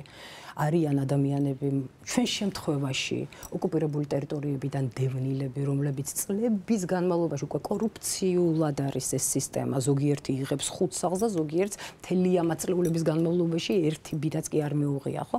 აი ზამირ კვეკოსკერის შემთხვევა ტრაგიკული გვახსოვს ჩვენ რაც მან ჩაიდინა და ასეთი ბევრი შემთხვევები იყო სხვადასხვა დროს და მე უშუალოდ მამას მეუძღვენი ბრიფინგი. აუცილებელია რომ გადაიაზრონ მთლიანად ეს სიტუაცია და აუცილებელია შეიქმნას ფონდი, რომელიც ამ ყველაფერს დაარეგულირებს. ჩვენ გვაქვს გეგმა, ჩვენ ვიცით ეს გეგმა როგორ განვახორციელოთ, ჩვენ გვაქვს ჩაშლილი ანალიტიკა და ციფრები, რაც თავის მხრივ თუ თქვენთვის საინტერესო გახდა როგორ მოხდება ბიუჯეტიდან ამ თანხების გამოთავისუფლება, შემიძლიათ ჩაგიკითხოთ, იმიტომ რომ ძალიან ბევრი ციფრია. სხვა მხრივ ეს ყველაფერი არის შესაძლებელი და ის ბიუჯეტი რაც შეიძლება ძალიან დიდი ბიუჯეტი არ იყოს 2 მილიარდ 200 მილიონი რაც თბილისს აქვს, მაგრამ ძალიან კარგად არის შესაძლებელი მთავარი სოციალური პრობლემატიკის მოგვარება, რაც არის სოციალური საცხოვრისები და რაც არის უფასოკვება სკოლებში. მომდამატებდით რამეს რა თქმა უნდა. პატარა რემარკა რომ ზოგადად აი რაც ქალბატონამ თქვა, ეს არის მე მგონია ძალიან ბოროტი იდეა თავისი ბუნებით, იმიტომ რომ პირველი რაც იყო ნათქვამი, რომ მთავრობა ამ შემთხვევაში ლელო მთავრობა უკეთ იცის როგორ უნდა აჭამოს ჩემ შვილს. რომ არა მშობელი წყვეტს როგორ უნდა აჭამოს, ანუ მთავრობა უკეთს იცის და რაც თავარია, აი წარმოიდგინეთ რომ თუ რომელიღაც მშობელმა გადაწყვიტა უზრუნველყოს საკუთარი ბავშვი განსაკუთრებული ხარისხიანი საკვებით. ეს თურმე უთანასწორობას გამოიწვევს და ამიტომ არ უნდა დაუშვათ და იმასაც უნდა ვაჭამოთ, ის რაც თავრობა ყველას თანაბრად გაუნაწილებს და რა არის ესეთი საბედნიეროდ ყველა ქვეყანაში ასე არის. საბედნიეროდ ნორმალურ ქვეყანაში არაფერი მსგავსი არ ხდება და საერთოდ არც კი არსებობს ასეთი პროგრამები. თუნდაც იგივე ამერიკის შეერთებული შტატები რო ავიღოთ, მაგრამ რომც ეს გვერდზე გადავდოთ, ეს არის ბოროტი კომუნისტური იდეა, რომ უნდა გავათანაბროთ. თუნდაც მე თუ ჩემ შულს მიაქვს განსაკუთრებული კარგი გემრიელი საჭმელი სკოლაში, რომ კარგად იკვებოდეს, ამით მინეშავდება. და იმიტომ რომ იმ ბავშვს რო არ აქვს, თუმცა ჩემი შვილი უნდა იჩაგრებოდეს, ხვდებით? ანუ ეს რამხელა შეურაცხყოფა მშობლის, რომელიც ზრუნავს თავის შვილზე და ზოგადად მშობლების, რომელსაც ვეუბნებით, რომ მათ არ შეუძლიათ საკუთარი ბავშვის კვების პრობლემა მოაგვარონ. და ის რამდენიმე შეიძლება 1000 ოჯახი, რომელიც მართლა უკიდურეს სიღარიბეში იყოფება და მართლა იმ რისკის ქვეშ იმყოფება, რომ შვილისთვის ფული არ აქვს, ამ ოჯახს უნდა დაეხმაროთ და არა ის, რომ სკოლაში საჭმელი დავარიგოთ. აი ამაში გასაგებია, სკოლაში საჭმელი კი უნდა დავარიგოთ. თუ ჩვენ ვიპოვეთ საზოგადოებაში ისეთი ოჯახები, რომელიც ისეთ ტრაგიკულ მდგომარეობაში იმყოფებიან, რომ საკუთარი შვილისთვისაც აღარ რჩებათ ფული, ამ ოჯახებს დავეხმაროთ პირდაპირ, იმიტომ რომ შვილი პირველი რაზეც იხარჯება ფული. მე იხარჯება ყველაფერი დანარჩენზე. და თუ ამ ოჯახებს დავეხმარებით, მაშინ ბავშვებსაც პრობლემა მოიხსნებათ, მაგრამ იმიტომ რომ რამდენიმე 1000 ოჯახს ეს პრობლემა აქვს, კიდე რამდენიმე 10,000 ოჯახს გაუთანაბროთ რაციონი და კიდე ვაჭამოთ უფასოდ, ეს ანუ ისე მოქალაქეების ხარჯზე, ვისაც ბავშვები არ ყავს ამ შემთხვევაში, ანუ ვისაც გაიზარდა ბავშვები და სკოლაში არ დადიან მათ ხარჯზე. ანუ მე მგონი ეს უბრალოდ არა მარტო უსამართლოა, უბრალოდ ეს სოციალისტური წარსულის რაღაც ისეთი ეკო არის, რომელიც ძალიან მე მგონი მიუღებელი უნდა იყოს ჩვენ საზოგადოებაში, თუ გვახსოვს რა ქვეყანაში ცხოვრობდით სულ რაღაც 30 წლის წინ. გასაგებია, ძალიან საინტერესო იქნება გიორგის მოსაზრებაც, რადგან სკოლის კვებაზე ჩამოვარდა საუბარი, თქვენ რას ფიქრობთ ამ მიმართულებით? მე უსმენდი ყურადღებით ამასაც და სანდროსაც და თქვენ რო თქვით გადაცემის დასაწყისში რომ ოცნება მოარი განაცხადა დებატებში მონაწილეობაზე, ხუცბად ვიფიქრე, სანდრო ხო არ გამოუშვა თქო რა, იმიტომ რომ რაღაცა ისე გაამართლა დღევანდელი რეალობა, ნამდვილად ძალიან გასაოცარია დღეს თქვა რომ თურმე არ იცნობ ოჯახებს და ბავშვებს, რომელსაც მართლა არ აქვთ იმის ფული რომ ნორმალურად გამოიყენოს. ეს იმდენად ტყუილებს არ იყოთ, თორე ეს ტყუილი რა შუაში. რა? ტყუილი რა შუაში. აუცილებლად ხდება ამას. არა, რა ხდება, არა, ესე თქვი პირდაპირ, არ ვიცი, პირდაპირ თქვი ესე. პირდაპირ თქვი ესე. ნუ გამოგონილია და არასოდეს ბავშვები არ შიმშილობენ, არ თქვი ესე. ტყუილებს რომ ტერმინებით манипуლირება ხდება. ამაში იგულისხმება. მე ვიცი, ჩვენ ვიცი ძალიან ბევრი ბავშვი, რომელსაც არ აქვს კვების ისტორიაში არ დაფიქსირებულა შიმშილი, რასაც ამას ეძახიან და ამ ეს ემოციებზე თამაში. შიმშილში როგორ გამართა. კიდურზე სიღარიბე და კალორიების ნაკლებობა ეს ნამდვილი პრობლემაა, რომელიც მართლა ათასობით ოჯახს ეხება, რაც მე ვახსენე და ეს სხვანაირად გვარდება, მაგრამ იმის გამო რომ სიმართლე არ თქვა და ემოციებზე ითამაშა ამოწევს ამ შიმშილიო და უბრალოდ ქვეყანას კი არსებობს რუანდა საბჭოთა კავშირი ჩინეთი იმიტომ თავრობებმა მოაწყოს შიმშილი ამის იქეთ სანდრო იუნისეფი ამბობს და საქსტატი ამბობს და ხა შენ თუ განსხვავებულ ზუსტად მაგის მინდოდა ნახე ოცნებისთვის ეს არის აი რეალურად მე ვახსენე წინა შეკითხვაზე რომ როგორ манипуლირებს ყოველთვის ოცნება სტატისტიკით მაგრამ ეს ისეთი სტატისტიკაა რომ манипуლირებასაც კი ვერ ახდენს. ანუ ოცნებაც კი იძულებულია აღიაროს. ერთობლივი კვლევადებს. კი ბატონო, აღიაროს, რომ რეალურად ამ ქვეყანაში მართლა ძალიან ბევრი ბავშვი არის შიმშილის, ასე ვთქვათ, და ჩაგიჭრები გიორგი, ერთ-ერთი პრემიერის გათავისუფლების საფუძვლადაც ეს დადეს, რომ ბავშვთა შიმშილიო გიორგი კვირიკაშვილის და ხა რაზეა საერთოდ საუბარი. აქედან გამომდინარე გამიკვირდა და ამიტომ ვთქვი, რომ ოცნებამ თავის მაგეროთ სამდრო ხო არ გამოაგზავნა თქო, იმიტომ რომ კიდევ ვიმეორებ, რომ ოცნებაც კი ვერ უარყოფს ამ სტატისტიკას.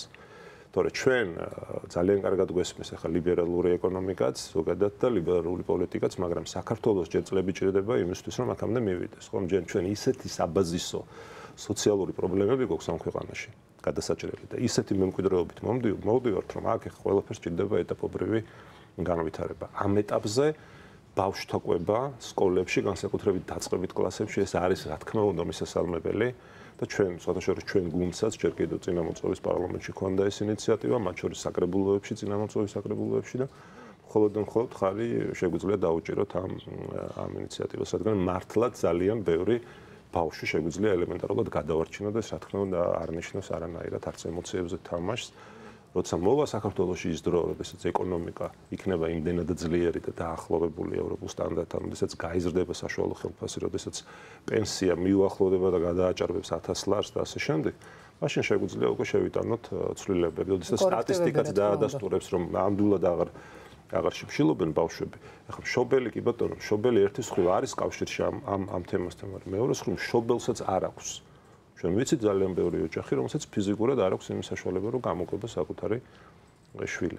ასე რომ ბავშვთა კვებაში საბიუჯეტო რესურსების ალოკაცია, რა თქმა უნდა, ეს არის მესამე. და დავამატებ, რომ პირდაპირ წერენ ღიად სოციალურ ქსელში და ყველა საჯაროა ჩემი პოსტები ღიად მწერენ, რომ მე არ მიჭირსო ფინანსურად თუ ქალბატონი მწერს, ორი შვილი მყავსო და ისე ვაკეთებო, რომ საჭმელს ვერ ვახერხებ, რომ გავატანო და მე თვითონ გავაკეთო, მე 1000 ლარსო ვაძლევო და ეს 20 ლარიაო და მე ვთვლიო, რომ თვის განმავლობაში მე წარმოიდგენეთ ჩემი ხელფასით, რომელიც ასევე ფიზიკურად მუშაობ, ჩემი ხელფასის მე-13-ო ვატან სკოლაშიო და აი იქაც უკვე არაჯანსაღ რაღაცას ყიდულობენ ეს ბავშვები, ამიტომ ეს საკითხი ძალიან მნიშვნელოვანია. ეს პოლიტიკური საკითხი კი არ არის. ზეპარტიული საკითხია. მშიერი ბავშვები ქვეყანაში არ უნდა არსებობდნენ და ნამდვილად არსებობს, დადასტურებულია 2023 წლის კვლევა არსებობს საქართველოს საქსტატის და იუნისეფის ერთობლივი და მეტი დადასტურება რადგანაც როცა დაჭირდათ გიორგი კვირიკაშვილი ამ მიზეზით გაათავისუფლეს. და გვეუბნებიან, რომ არის შიმშილი და ყველაზე კარგი შედეგები სწორედ დაიდო წალენჯიხაში, აი ამ ინიციატივით, რომელიც განვახორციელეთ საპილოტო პროგრამის პარკებში ყველა კლასზე არ იყო იქ საუბარი. ამიტომაც ჩვენ აუცილებლად გავაკეთებთ ამას და ბავშვები ჩვენს ქვეყანაში განსაკუთრებით კი მოსწავლეობის პერიოდში ბავშვები მშივრები არ იქნებიან. და კიდევ ერთი ძალიან მოკლედ მინდა ვთქვა, ისმენთ და მომდევნო საკითხზე რომ გადავიდეთ. და სანდროს რომ აი ეს ბორიგი კორუფციული სქემა იქნება, ხო? ეხლა win-win და ჩვენი გუნდი კორუფციის წინააღმდეგ იბრძვის ყველა პლატფორმაზე, ყველა ფრონტზე და ასე შემდეგ, ხო? მაგრამ იმ საბაბით რაღაც კარგი ინიციატივის გაკრიტიკება, იმ საბაბით რომ ეს ისე კორუფციის წყარო იქნება, რა თქმა უნდა ჩვენ ამას ვერ დავეთანხმებით. პირველ რიგში ყველაფერი უნდა გავაკეთოთ იმისთვის, რომ კორუფცია არ იყოს არსად. ანუ კორუფციასთან ბრძოლა უნდა მიდიოდეს პარალელურად და კარგი ინიციატივების, ასე ვთქვათ, დაბლოკვა იმის გამო, რომ ეს თურმე კორუფციის ახალი წყარო იქნება, რა თქმა უნდა, ასევე არ არის მისაღები, იმიტომ რომ ჩვენ უნდა შევთანხმდეთ, რომ კორუფცია უნდა ამოვძირყოთ ამ ქვეყანაში. ჩვენ ახლა რაზეც არ უნდა ვილაპარაკოთ აქ. აი საუკეთესო იდეებიც რო დავდოთ მაგიდაზე, კორუფცია თუ არ დავამთავრეთ ამ ქვეყანაში, ისე არაფერს არ ეშველება და ამიტომ ხა იმის თქმა რომ ხა აი ეს კორუფციის წყარო იქნება და რა აზრი აქვს მაშინ და ბავშვები ისევ შივრები დავტოვოთ და ასე ვთქვათ, არ გამოვყვებოთ სკოლაში, იმიტომ რომ თურმე აი ეს კორუფციის ახალი წყარო იქნება, რა თქმა უნდა არ არის სწორი, რადგან ჩვენ უნდა შევთანხმდეთ იმაზე, რომ კორუფცია არ უნდა იყოს არსად, არც სკოლის კვებაში, არც ჯარში, არც პოლიციაში, არც მუნიციპალიტეტებში და არსად. დიდი მადლობა, დავრჩები თქვენთანვე. ძალიან მოკლედ, რომ შემდეგ თემაზე შევძლო გადასვლა. კომენტარი გაკეთებული. მე ყოველთვის მახალისებს ხოლმე ოპოზიცია, რომელიც ქოცებს თქოს, რომ მეტი ქოცება გვინდაო. როცა ქოცება აი ეს ფეიქ მიზეზი იყო კვირიკაშვილის გადაყენება სიანდვილეში, ხო ხომ ყველას გვესმის, აი ოდნავ ადეკვატურ ადამიანს ჩვენ ქვეყანაში რო სხვა მიზეზები იყო, მაგრამ აი ეს გამოიყენეს თემა ემოციურად, რომ აი ნახეთ რაღაც ხდებაო და ფაქტორად ამორჩევის მოსატყუებლად გამოიყენეს. იგივე ხდება, რომ თქვენ კიდევ უფრო მეტი უნდა ინერვიულოთ, ის პრემიერი ერთი კი არ უნდა გადაგიყენეთ მეტიო ამის გამო. ანუ ამას ამბობენ და რაც მეორე აი კორუფციაზე ყობახიძეს როგორი ებრძვის გაქნებული კორუფციას და თუმცა გახარიაც ებრძვის კორუფციას, მაგრამ სინამდვილეში კორუფცია ჩდება ცუდი კანონების შედეგად. და არა იმიტომ რომ ვიღაც ებრძვის თუ არა მას. და ზუსტად რა ის ცუდი კანონები რო ჩდება, როცა იმის ასულ რომ შობელმა იზრუნოს შვილზე და თუ რამე შობელს დავეხმაროთ და ყველას განორჩილად ვაძლევთ რაღაც კვებას უფასოდ სკოლაში. აი ესეთი ცუდი კანონები იწვევს კორუფციას, იმიტომ რომ ადამიანის ბუნებას თუ ვერ შეცვლით. და როცა ცუდ კანონს მიიღებთ, როცა ჩაუდე ბიუროკრატიის ხელში გაანაწილოს, რაღაც შესყიდვები გააკეთოს და ასობით 1000 ადამიანზე რაღაც საჭმელი გაანაწილოს, იქ გარანტირებულად მოხდება ყოველთვის და ეს პრობლემა ვერ მოუგვარებია ვერავის, არა ჩვენ მთავრობას, არამედ არც ერთ ქვეყანაში არის პრობლემა საბოლოოში მოგვარებული. ამიტომაც არის ცუდი კანონები არ უნდა მივიღოთ და ცუდი წესები უნდა დავამყაროთ. და ეს იქნება ყველაზე მარტივი გზა, როგორ დავამარცხოთ კორუფცია. დიდი მადლობა, გიორგი, თქვენთან გადმოვალ მომდევნო კითხვით, რა მთავარი ინფრასტრუქტურული პრობლემები არსებობს დღეს ქალაქებსა და რეგიონებში და თქვენი პარტია როგორ გეგმავს ამ პრობლემების მოგვარებას? კი ბატონო. ინფრასტრუქტურა რა თქმა უნდა, ახლა როდესაც ჩვენ მუნიციპალურ არჩევნებზე საუბრობთ, მთავარი გამოწვევაა. პირველ რიგში რაც მინდა გამოვყო, ეს არის ისევ კორუფცია პრინციპში ამ თემაზე საუბრობთ და მოდი ამით დავიწყოთ და კარგად ვიცით ყველამ რომ ინფრასტრუქტურაში ხარჯება ალბათ ყველაზე მეტი ამ ქვეყანაში ბიუჯეტის საკმაოდ დიდი წილი მიდის ინფრასტრუქტურულ სამუშაოებზე, მათ შორის მასშტაბურ ინფრასტრუქტურულ პროექტებზე და პირველი რაც აქ უნდა გაკეთდეს, თუ სადმე არის კორუფციის მიმართ ყურადღება გასამახვილებელი, ეს პირველ რიგში არის სწორედ ინფრასტრუქტურულ სამუშაოებზე, რადგან ეს არის ბიუჯეტის საკმაოდ დიდი მოცულობა იხარჯება ამ მიმართულებით. ეს ერთი. მეორე ხარისხი.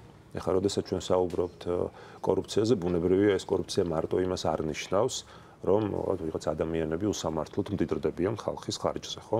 ეს რა თქმა უნდა ძალიან დიდი დანაშაული და უსამართლობაა და ყველა ამ ადამიანს პასუხი მოეთხოვება, როცა ამის დრო მოვა და მოვა ამის დრო დამერწმუნეთ და მინდა ყველა მიცოდეს, რომ ამის დრო ნამდვილად მოვა, ეს ერთი, მაგრამ ეს ხარისხი პირდაპირ აისახება ჩვენი მოქალაქეების უსაფრთხოებას. ხომ ახლა მე მინდა გავიხსენო მაგალითად წერეთლის გამზირის რეაბილიტაციის ძალიან ხმაურიანი პროექტი თბილისში, როდესაც მე ჯერ კიდევ საკრებულოს დეპუტატი ვიყავი და იქ როგორ ასე ვთქვათ ვიცავდით ჩვენს მოქალაქეებს და მათ კანონიერ მოთხოვნებს, რომ ისინი ელემენტარულად ინფრასტრუქტურული სამუშაოების დროს ელემენტარულად ქუჩაში ვერ გადაადგილდებიან.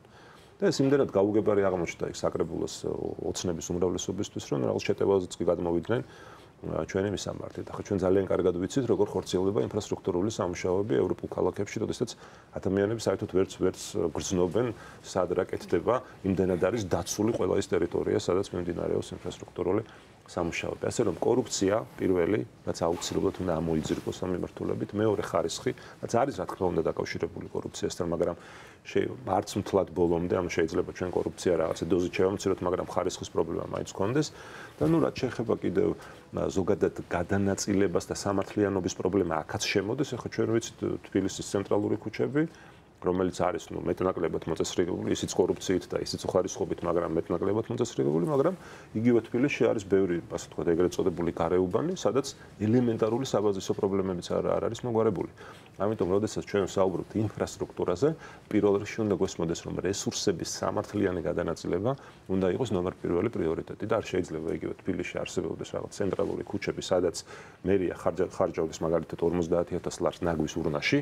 ამაზე ჩვენ ხშირად გვისაუბრია და რა თქმა უნდა ეს ცალსახად არის კორუფციული გარიგების შედეგი და ამ დროს იყოს მაგალითად სამგორის რაიონში რაღაც გარკვეული ქუჩები და უბნები, სადაც ხალხს სასმელი წყალი არ აქვს, კანალიზაცია არ აქვს და სადაც ელემენტარულად ჯერ კიდევ შიდა გზებიც კი არ არის მოწესრიგებული. ამიტომ სამართლიანობის პრინციპი, თანაბარი განვითარება, კორუფციასთან ბრძოლა, ხარისხი და უსაფრთხოების სტანდარტები ეს იქნება ჩვენი ძირითადი მოთხოვნები, რასაც აუცილებლად ჩავდებთ ინფრასტრუქტურული განვითარების მიმართულებით. დიდი მადლობა ლელოსთვის, რა იქნება მთავარი აქცენტი, როდესაც საუბრობთ ინფრასტრუქტურაზე და ქალაქებსა და რეგიონებში არსებულ პრობლემებზე. თქვენი გეგმები. ჩვენ გვაქვს დეტალურად წარმოდგენილი გეგმა ამ მიმართულებით. პირველ რიგში ეს არის საზოგადოებრივი ტრანსპორტის მოდერნიზება და განვითარება.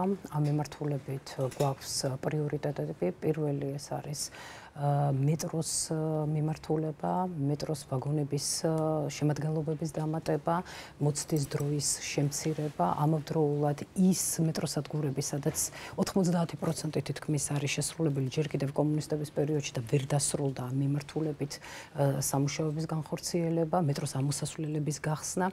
ვჩქარობ, რომ მინდა ყველაფერი ჩამოვთვალოთ და დეტალებში აღარ შევდივარ. ასევე არის მიწისზედა ტრამვაის მიმართულება. ასევე ჩვენ გვაქვს გამოყოფილი მთავარი მაგისტრალური ხაზები, სადაც ავტობუსების რაოდენობა უნდა მოემატოს და ასევე მთლიანად გაყვანა მინივენების სამარშრუტო ტაქსების, რომლებიც არიან შიდა საუბნო ინფრასტრუქტურაზე გადართვა. ჩვენ გვაქვს ასევე მტკვრის მიმართულებით ხედვა და ეს პრეზენტაციაზე ვთქვით, რომ მტკვარიც უნდა იქნეს ამ მიმართულებით გამოყენებული და გუშინ ძალიან კარგი გავაკეთეთ ერთგვარი ვიდეო ამ მიმართულებით და უახლოეს პერიოდში მოსახლეობა ნახავს, ანუ რა არის შესაძლებელი სატრანსპორტო ინფრასტრუქტურის თან დაკავშირებით, ელექტროველოსიპედების უფრო მეტი რაოდენობის თბილისში შემოყვანა. ამავდროულად ვახსენებთ კახი კალაძეს, რომ 2018 წელს ან პირველი დაპირებები 8 წლის წინ გასცა საპარკინგო სივრცეებთან დაკავშირებით და თქვა, რომ ჩვენს ქალაქში თბილისში 10 მიწისზედა და მიწისქვეშა საპარკინგო სივრცე უნდა მოწყობილიყო. არც ერთ საპარკინგო სივრცე მოწყობილი არ არის. 2018 წლიდან ჯარიმების სახით არის ამოღებული 130 მილიონი ლარი. 130 მილიონი ლარიდან რამდენი საპარკინგო სივრცე შეიქმნა საქართველოში.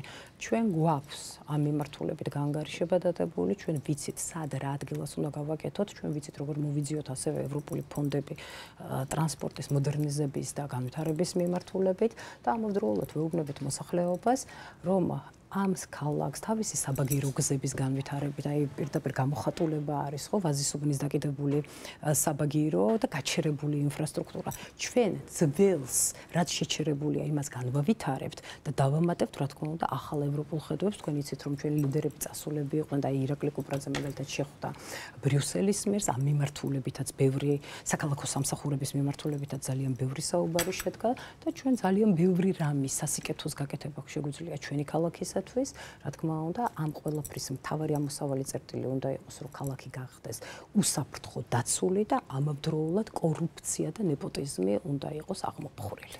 ძალიან დიდი მადლობა, ალექსანდრე, თქვენი ხედვა და გეგმები ინფრასტრუქტურულ პრობლემებთან დაკავშირებით, როგორც ქალაქში, ასევე რეგიონებში. პირველ რიგში თუ ინფრასტრუქტურული პროექტები არ ხორციელდება, ეს იმიტომ კი არა, რომ ის არ შეიძლება განხორციელდეს, იმიტომ რომ მერიას ეს არ უნდა. მაგალითისთვის საბჭოთა კავშირიდან მოყოლებული თბილისში არც ერთი ხიდი არის აშენებული მტკვარზე და მიუხედავად იმისა, რომ მანქანების რაოდენობა 10-ჯერ და უფრო მეტჯერ გაიზარდა. და ხიდი არის არც ძვირი, არც ტექნოლოგიურად რთული და ვერ იტყვი, რომ ამის შენებლობა შეუძლებელი. უბრალოდ მერიას არ უნდა. მეტიც ზოგადად არსებული ფაქტორია ქართული ოცნების ჩათვლით, მაგრამ ზოგადად პოლიტიკური სპექტრის მიმართულება არის, რომ მაქსიმალურად შეუზღუდონ მძღოლეს ცხოვრება და გადასვან საზოგადოებრივ ტრანსპორტზე. არადა სინამდვილე ჩვენი პოლიტიკა საწინააღმდეგო იქნება. კი, გასაგებია ვიღაცა შეიძლება უყვარდეს ავტობუსი, მისთვის ეს კომფორტული იყოს და ამაში ხელი არ უნდა შეუშალო, მაგრამ საბოლოო ჯამში ადამიანი მდიდრდება, ჩვენ საუბრობთ სიღარიბეზე. თქვენ გინახავთ, რომ ადამიანი გამდიდრდა და მანქანა არ იყიდა, გამდიდრებული ადამიანი ეცდება ახალი მერსედესი იყიდოს და არ იჯდეს 18 მეტრიან ავტობუსში. ამიტომ ჩვენი პოლიტიკა არის, რომ გადაადგილება ქალაქში იყოს მარტივი, კომფორტული, რომ ახალი ხიდები შენდებოდეს, გზები უმჯობესდებოდეს, პარკინგები ჩნდებოდეს და არ ქრებოდეს, იმასაც მერია აკეთებს. და ფაქტობრივად ადამიანები კი არ გადავსვათ მანქანიდან და ძალით 18 მეტრიან ავტობუსში, არამედ პირიქით შევქმნათ გარემო, რომ ადამიანის კომფორტული იყოს საკუთარი მანქანით ამ ქალაქში გადაადგილება. მეტიც ჩვენ ზოგადად თბილისს ვუყურებთ როგორც აი რეგიონალურ ეკონომიკურ ცენტრს და რეგიონალურ ეკონომიკურ ცენტრს არ შეეფარება მე-19 საუკუნის ტრანსპორტი როგორც აი მაგალითად ტრამვაი. იმიტომ რომ ეს არის პატარა ევროპული ქალაქების ტრანსპორტი. დიდ მეგაპოლისში დადის მეტრო. ამიტომ მეტრო უნდა შენდებოდეს. არ შეიძლება რომ დიღომში არ იყოს მეტრო. არ შეიძლება რომ რუსთავამდე არ მიდოდეს მეტრო.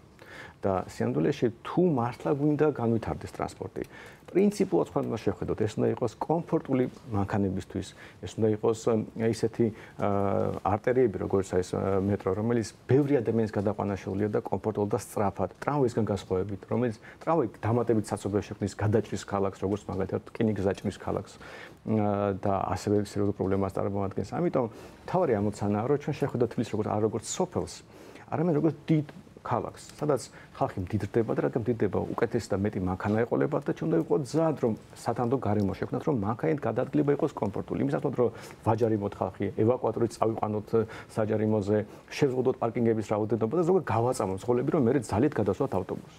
და ზოგადად თუ საუბრობთ ინფრასტრუქტურაზე ქვეყნის მასშტაბშიც, პრობლემა უკვე თბილისს იქეთ, კიდევ უფრო სერიოზულია, იმიტომ რომ ინფრასტრუქტურული პროექტების წარმოწყება და განხორციელება რეგიონებში არავის არ შეუძლია ცენტრალური მთავრობის ფაქტობრივად ნებართვის და თანხმობის გარეშე. ამიტომ არსებულ პოლიტიკურ რეალობაში რაიმე განსაკუთრებულ მორგებაზე, მაგალითად პროექტების ადგილური მოსახლეობის საუბრობ, უბრალოდ ზედმეტია, იმიტომ რომ შეუძლებელია, რომ მაგალითად გურჯანში მერმა ან საკრებულოში გადაწყვეტა, რომ რაღაც გზის გაუმჯობესება უნდა და მთავრობა იყოს წინააღმდეგი და ეს მოხდეს. ამიტომ ქვეყნის მასშტაბში ეს პრობლემა მოგვარდება, თუ ზოგადად მართლობითი სისტემა შეიძლება ჩვენ ქვეყანაში. ძალიან დიდი მადლობა, ხომ არ დაამატებდით რამეს ამ თემასთან დაკავშირებით. განსხვავებით სოციალური თემისგან საკამათო ნაკლებია როგორც ჩანს, მაგრამ მაინც მინდა დავამატო, ხა სანდრო საუბრობდა მეტროს განვითარებაზე და ნუ ეს ნამდვილად არის ჩვენი გუნდის პროგრამის ერთ-ერთი ძირითადი ფუნდამენტური საკითხი, ჯერ კიდევ საპარლამენტო არჩევნების პროგრამიდან დაწყებული და იქ მანამდე 2021 წლის საარჩევნო პროგრამას გულისხმობ, კონკრეტულად 15 ახალი მეტროსადგურის განვითარების გეგმა აქვს ჩვენს პოლიტიკურ გუნდს.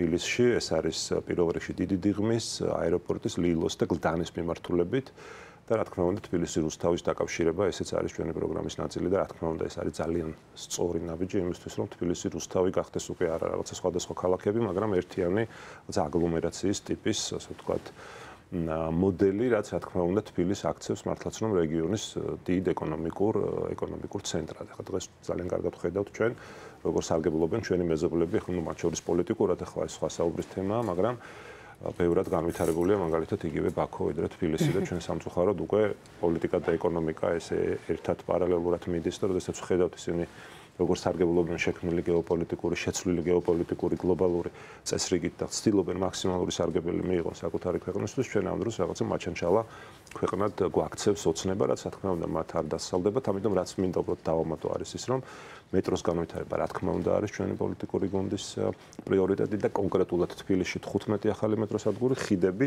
4 ახალი ხიდი მტკვარზე, რადგან მტკვარზე ხიდების აშენების და დამატების გარეშე ჩვენ საცობების პრობლემას ვერ გადავჭრით და რა თქმა უნდა ეს მსხვილი პროექტები, რაც არის მეტროსადგურის გაფართოება, ხიდები მტკვარზე და ამ შემთხვევაში 4 კონკრეტული ხიდი გვაქვს პროგრამაში ჩადებული და თბილისი რუსთავის დაკავშირება მეტროს ხაზით, რა თქმა უნდა ეს პირველ რიგში განტვირთავს საცობს. ანუ საცობების განტვირთვა ჩვენ ახლა ცალკე აღებული ვერც ერთი რაღაცა გადაწყვეტილებით ამას ვერ შევძლებთ.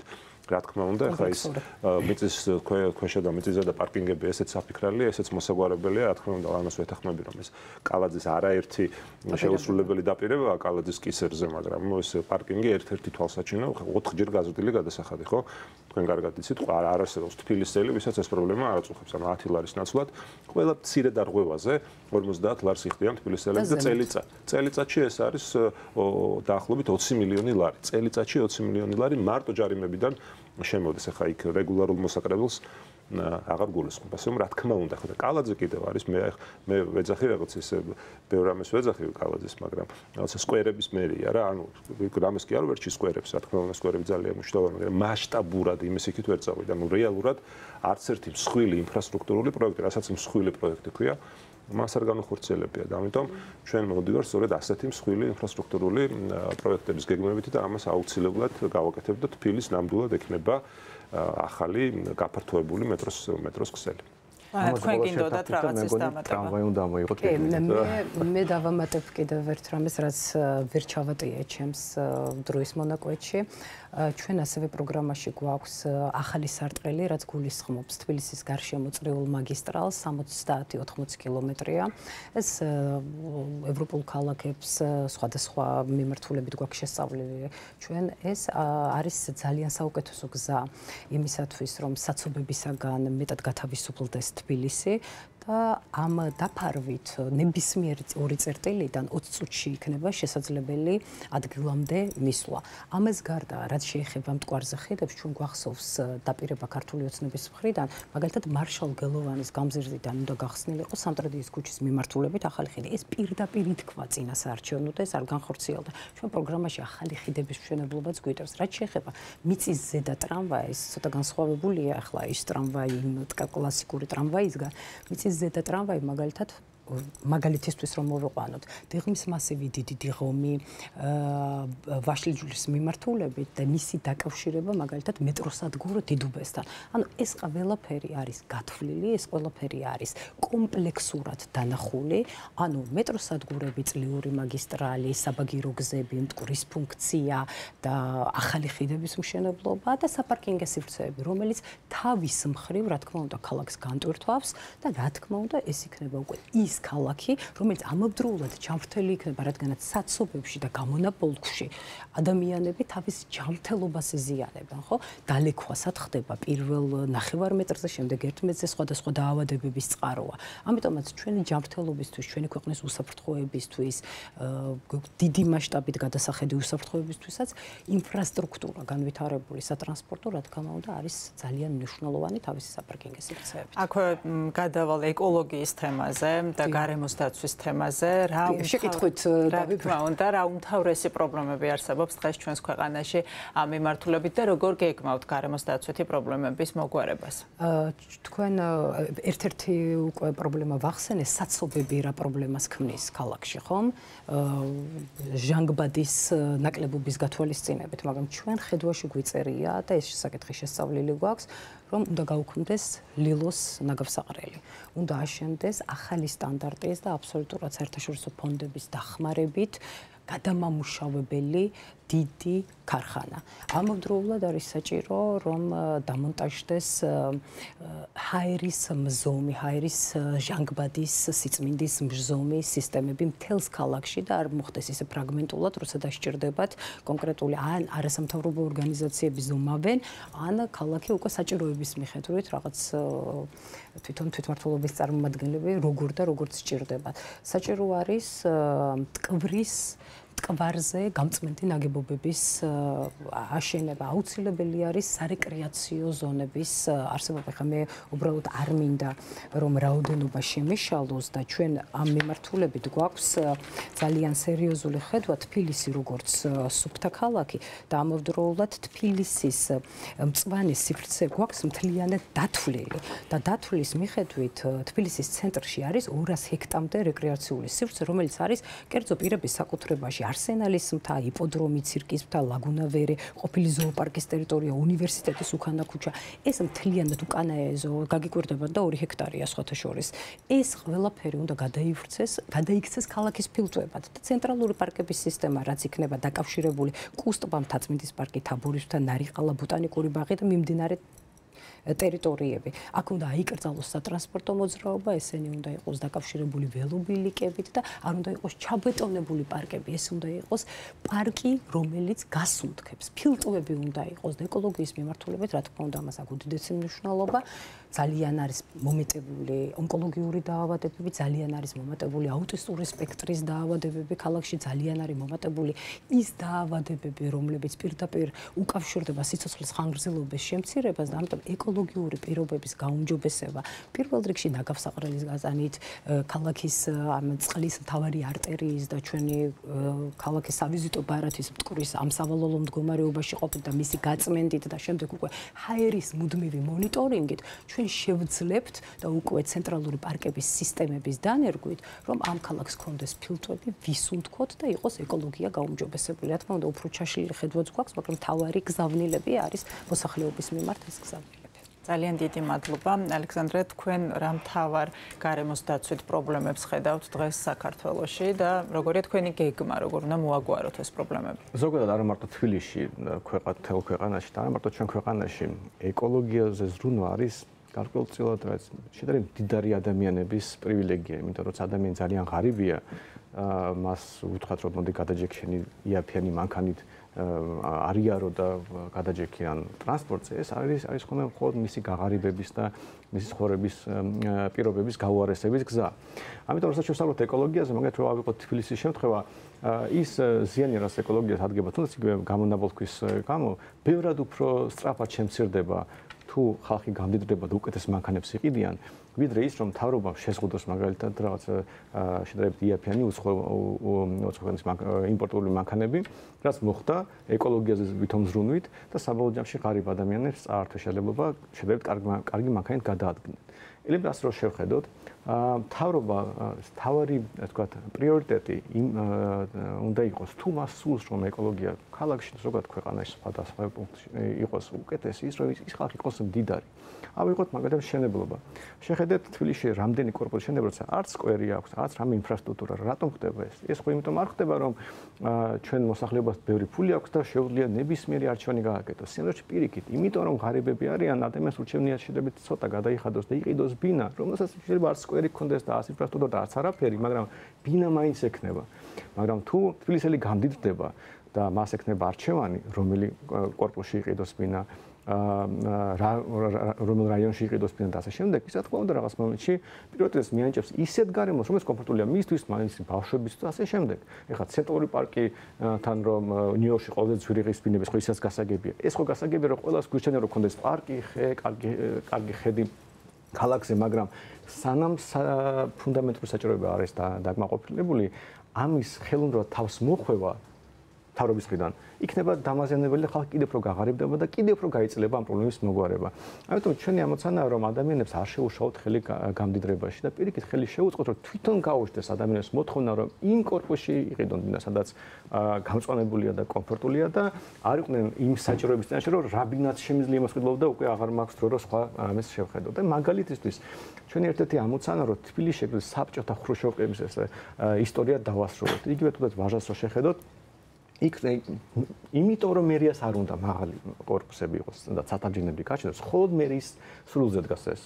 იმიტომ არ შენდება იქ მაღალი корпуსები, მაგრამ იქ როცა საბჯენები აშენდეს, იმდენი სივრცე გამოთავისუფლდება, რომ ყველა სექტორში შესაძლოა პარკიც გააშენოს, ბინაც იყიდოს და კომფორტში იცხოვროს და მე არ მოუწევს მშენებლებს სადღაც ლამის ქალაქგარეთ ახალი მეორე გდანის საბუთალო შენდება ფაქტობრივად უზარმაზარი, რომელიც არ იმპრატო პროექტებია არაფერი, იქეთ წასვლა კი არ მოუწევთ, არამედ ქალაქის ცენტრთან ახლოს სკვერებით და კომფორტული ბინებით აშენდება. ეს არის ჩვენი პრიორიტეტი.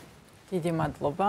გახარია საქართველოსთვის გეგმები გარემოს დაცვითი პრობლემების მოსაგვარებლად როგორია? პირველ რიგში გეტყვით, რომ რა თქმა უნდა, ეკოლოგია, გარემოს დაცვა ეს არის მართლაც შეიძლება ნომერ პირველი პრობლემა, განსაკუთრებით დიდ ქალაქებში, რეგიონებში, სოფლად შეიძლება ეს არ იყოს იმდენად მწვავე და დიდი გამოწვევა, მაგრამ ახლა თბილისის შემთხვევაზე თუ ვისაუბრებთ, ის რაც თბილისს დამართეს და ახლა ეს მარტო კალაძესაც რა თქმა უნდა, ახლა კალაძემ ძალიან ბევრი დანაშაული ჩაიდინა ამ მიმართულებით, მარტო იპოდრომის დაპირება, რომელიც 4 წლის წინ გაიცადა თბილისის ცენტრალური პარკი უნდა ქონოდა, თავი უნდა დავანებოთ იმას, რომ ჯერ კიდევ არ არის ეს პარკი დასრულებული და იქ არ ვიცი, შესასრულებელი სამუშაოების 20% თუ იქნება მაქსიმუმ შესრულებული, მაგრამ ყველაზე მთავარი რაც იქ მოხდა, მთავარი დანაშაული, რომ ის მწვანე სივრცე, რეალური მწვანე სივრცე, რაც არის ფილტვები ნახევარი თბილისის ფაქტიურად თბილისის ცენტრალური რაიონის საბურთალოს შემთხვევაში. ის ახლა იქ ხედავთ, რომ ისიც გასხვისდა და იქაც რაღაცა მორიგი სამშენებლო დეველოპერული პროექტი უნდა ვიხილოთ. ამიტომ ჩვენ რასაც გავაკეთებთ, პირველ რიგში ეს იქნება პირდაპირ მორატორიუმი, რასაც ქვია ყველა მწვანე სივრცეზე თბილისში, რაც კი არის ჯერ კიდევ შემორჩენილი, რომ იქ არანაირი დათქმებით, არანაირი რაღაცა სხვადასხვა манипуляციებით და ასე შემდეგ არც ერთ შემთხვევაში აღარ მოხდეს არანაირი ტიპის მშენებლობა და ყველა ის რეკრეაციული მწვანე ზონა, რაც ჯერ კიდევ არის თბილისში შემორჩენილი, ის შენარჩუნდეს, არანაირი სტატუსის ცვლილება არ მოხდეს და ასე შემდეგ. ახლა ჩვენ ვიცით, როდესაც ოცნება სჭირდება მათი კორუფციული გარიგებების გამო ნებისმიერ ზონას შეუცვლიან სტატუსს. მათთვის ეს უკვე არაფერს აღარ წარმოადგენს. ზონასაც სტატუსს შეუცვლიან, განაშენიანების რეგულირების გეგმაშიც შეიტანენ ცვლილებებს, კოეფიციენტებსაც გაზრდიან, ყველაფერს გააკეთებენ იმისთვის, როგორმე კიდევ უფრო მეტი ფული იშოვა. ამიტომ, როდესაც ჩვენ საუბრობთ ეკოლოგიაზე, ამ შემთხვევაში ეს პირდაპირ არის დაკავშირებული როგორც უმრავლესობა სხვა პრობლემების და პირდაპირ არის დაკავშირებული კორუმპირებულ გარემოსთან, რაც არის შექმნილი დღევანდელი ოცნების მიერ. ასე რომ მორატორიუმი მწვანე ზონებზე, ყველა პარკი, ყველა მწვანე ზონა, რაც არის შენარჩუნებული, ის აუცილებლად უნდა შენარჩუნდეს ერთის მხრივ. მეორე მხრივ უნდა ვიზრუნოთ აი ელემენტარულად ხეების მოვლაზე რა. ახლა მე დიღმის მაჟორიტარობის კანდიდატი ვარ ამავდროულად და დიღომში იყო რამდენიმე დღის წინ, აი ქარიშხალი იყო თბილისში თუ გახსოვთ რამდენიმე დღის წინ და უზარმაზარი ალვის ხეები წააქცია ქარმა. ეს მაგალითი მინდა ახლა მოკლედ მოყვე. და ნუ რის გამო? იმის გამო, რომ უბრალოდ მერიაში არ არის სამსახური, ამდენი მილიონი იხარჯება ხო გამწვანების სამსახურში, რომელიც ელემენტარულ მონიტორინგს განახორციელებს ამ ხეებზე, იმიტომ რომ მათი ძირი იყო გამომპალი, იმის გამო რომ პირდაპირ ჩაბეტონე ხეებიც კი ჩაბეტონებულია წარმოედგინეთ და ეს უზარმაზარი ალვის ხეები წაიქცა და მადლობა ღმერთს რომ იქ არავინ არ დაზიანდა და მხოლოდ მანქანები, ასე ვთქვათ, მანქანები დაზიანდნენ, მაგრამ მის თქმა მინდა რომ აი ამ ხეების რეესტრია გასაკეთებელი. რეალურად უნდა იყოს სამსახური, რომელიც იზრუნებს იმაზე, რომ ჩვენ მართლა თითოეული ხე ვიცოდეთ, მისი მდგომარეობა ვიცოდეთ და თუ ის ახლა იმდენად დაზიანებული და დაავადებულია, რა თქმა უნდა ამ ხეების ჩანაცვლებაც უნდა ხდებოდეს. ასე რომ რაც შეიძლება მეტი მწვანე სივრცე თბილის, არა ისეთი როგორც კალაძე რაღაც ელემენტარულ გზის გამყოფ ზოლეზე ბუჩქებს რო გვირგავს და ამას რომ ეძახის რაღაც სიმწვანეზე და ეკოლოგიაზე ზრუნვას, არამედ რეალური მწვანე ზონები, სივრცეები, პარკები მაქსიმალურად გამწვანებული თბილისი, სადაც ელემენტარულად ადამიანებს შეეძლებათ ნორმალურად სუნთქვა და სუფთა ჰაერი.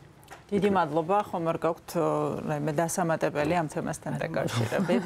მაშინ ალექსანდრესთან გადავალ ბოლო კითხვით, რას ითვალისწინებს თქვენი საარჩევნო პროგრამა ორი მიმართულებით, ურბანული განვითარება და სოფლის მეურნეობის განვითარება? დავიწყებ ქალაქებით და პირველში და კონტექსტ თბილისის ეხება, იმიტომ რომ ჩვენ აქ თავი არა როგორ უყურებ ამა თუ იმ ქალაქს. ჩვენთვის თბილისი როგორც მე უკვე აღნიშნე არის პოტენციურად რეგიონული ეკონომიკის ცენტრი, იმიტომ რომ გასაგებია რომ ჩვენ სანამ ნელა ვითარდებით ამის პრეტენზია შეიძლება ვერ გქონდეს, მაგრამ მომავალში თუ ყველაფერი რიგზე იქნება, თბილისი ისტორიულად ასეთი იყო და უნდა იყოს კიდეც მომავალში რეგიონალური ეკონომიკის ცენტრი და ეს ნიშნავს იმას, რომ ის ბუნებრივად გაიზრდება, აქ ბევრი ადამიანი ჩამოვა და ამიტომ საჭიროა არა მარტო გზები, რაც საუბრობდით, რუსთავისთან გაერთიანება, მცხეთად საბოლოო ჯამში ეკონომიკური ერთი ზონა იქნება თბილისის, იმიტომ რომ გარდაუვალი იქნება თბილისის განვითარებასთან. ეს ასევე ნიშნავს იმას, რომ ჩვენ უნდა შევხედოთ ქალაქს როგორც აი დიდ მეგაპოლისს, რომელთან თან კომფორტულია ცხოვრება. ის კი არ გავაკეთოთ, რომ სადღაც გადაკარგულში ახალი корпуსები აშენდეს, რომ მე გზები არ აქვს და ფაქტობრივად არ ვიცი რა დაიმართება საბურთალოს, თუ ეს პროცესი გაგრძელდება, იმიტომ რომ საბოლოო ჯამში ინფრასტრუქტურა არ არსებობს, რომ ის ხალხი, რომელიც ახლა ეგეთ მოხაწყაოს მიმართულებით, რომ ახალი корпуსები შენდება, ის ხალხი როგორც საერთოდ შემოვა ქალაქში. ამის ნაცვლად ჩვენი ამოცანაა, რომ დაწყებული პარკინგები, დამთავრებული იმით, რომ ეს ძველი საბჭოთა სახლები, რომელიც უკვე ამორტიზირებულია და იქ ცხოვრება შეუძლებელია ჩაანაცვლოს სათავჯენებით და ეს უნდა ამის სურვილი უნდა ქონდეს და ფაქტობრივად ყველა იმ საბჭოთა დროს აშენებულ რაიონში, რომელიც აი საშინელი სახლები, რომელიც უბრალოდ დიდი ხანი უკვე არ შეიძლება სახლების ცხოვრება, მაგრამ არ ხდება ჩანაცვლება ახალი კორპუსები, რომ არის მომგებიანი, იმიტომ რომ მერია უგზავნოს მაღალი კორპუსების აშენებას, მაგრამ იქ რო აშენდეს 30-40 სართულიანი კორპუსები, სამდვილეში ყოველს დარჩება სივრცეც მაგათ კომფორტული გარემო შეიქმნას, როგორც თქვი, მაგათ იგივე სკვერების ნაწილში და ასევე ახალი ბინები და არ მოუწევს სადღაც გადაკარგულში ცხოვრება, რომ მე ამან გამოიწვიოს დამატებითი პრობლემები. ამიტომ თავარი ამოცანაა, რომ ქალაქი იყოს კომფორტული ცხოვრებისთვის და არ იყოს მაგალითად როგორც აი ბასლაინებს, სუსლაინებს რო ეძახიან, როცა ვითომ შექმნეს იმისთვის, რომ ტრანსპორტი გადაადგილდებოდეს და ავტობუსი 5 წუთში ერთხელ დადის, მაგრამ სუსის მანქანები გადაადგილდება ყოველ წამს ფაქტობრივად და საცობები ხდება მაგალითად თამარაშულზე ამ სუსის მანქანები ავტობუსების ნაცვლად.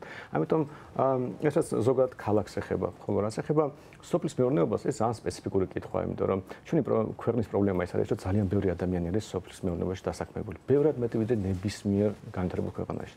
და გარდაუვალი პროცესი იქნება, თუ ჩვენ ოდესმე გვინდა დავახვედროთ ევროპას, ამერიკას და დასავლურ სამყაროს, რომ დიდი ნაწილი, და 80% იმ ხალხი, ვინც სოფლად არის დასაქმებული, საბოლოოდ გადავა ქალაქში, საცხოვრებლად. ეს მოხდება მათ შორის ჩვენთან მაგალითად 1 ჰექტარია საშუალო მიწის ნაკვეთი და ესტონეთში შეიძლება 30 ჰექტარი იყოს.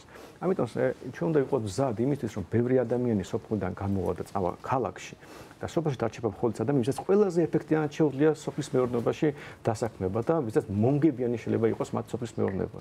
და ქალაქები თავის მხრივ, არა მარტო თბილისი, არამედ სხვა ქალაქები ზად უნდა იყვნენ ეს ხალხი მიიღოს და გარემო შეიქმნას, რომ ეს ხალხი არ იყვნენ ამოვარდნი, როცა ხდება ხოლმე, როცა მე ნეგატიურად დაისახება სოციალურ ფონზე.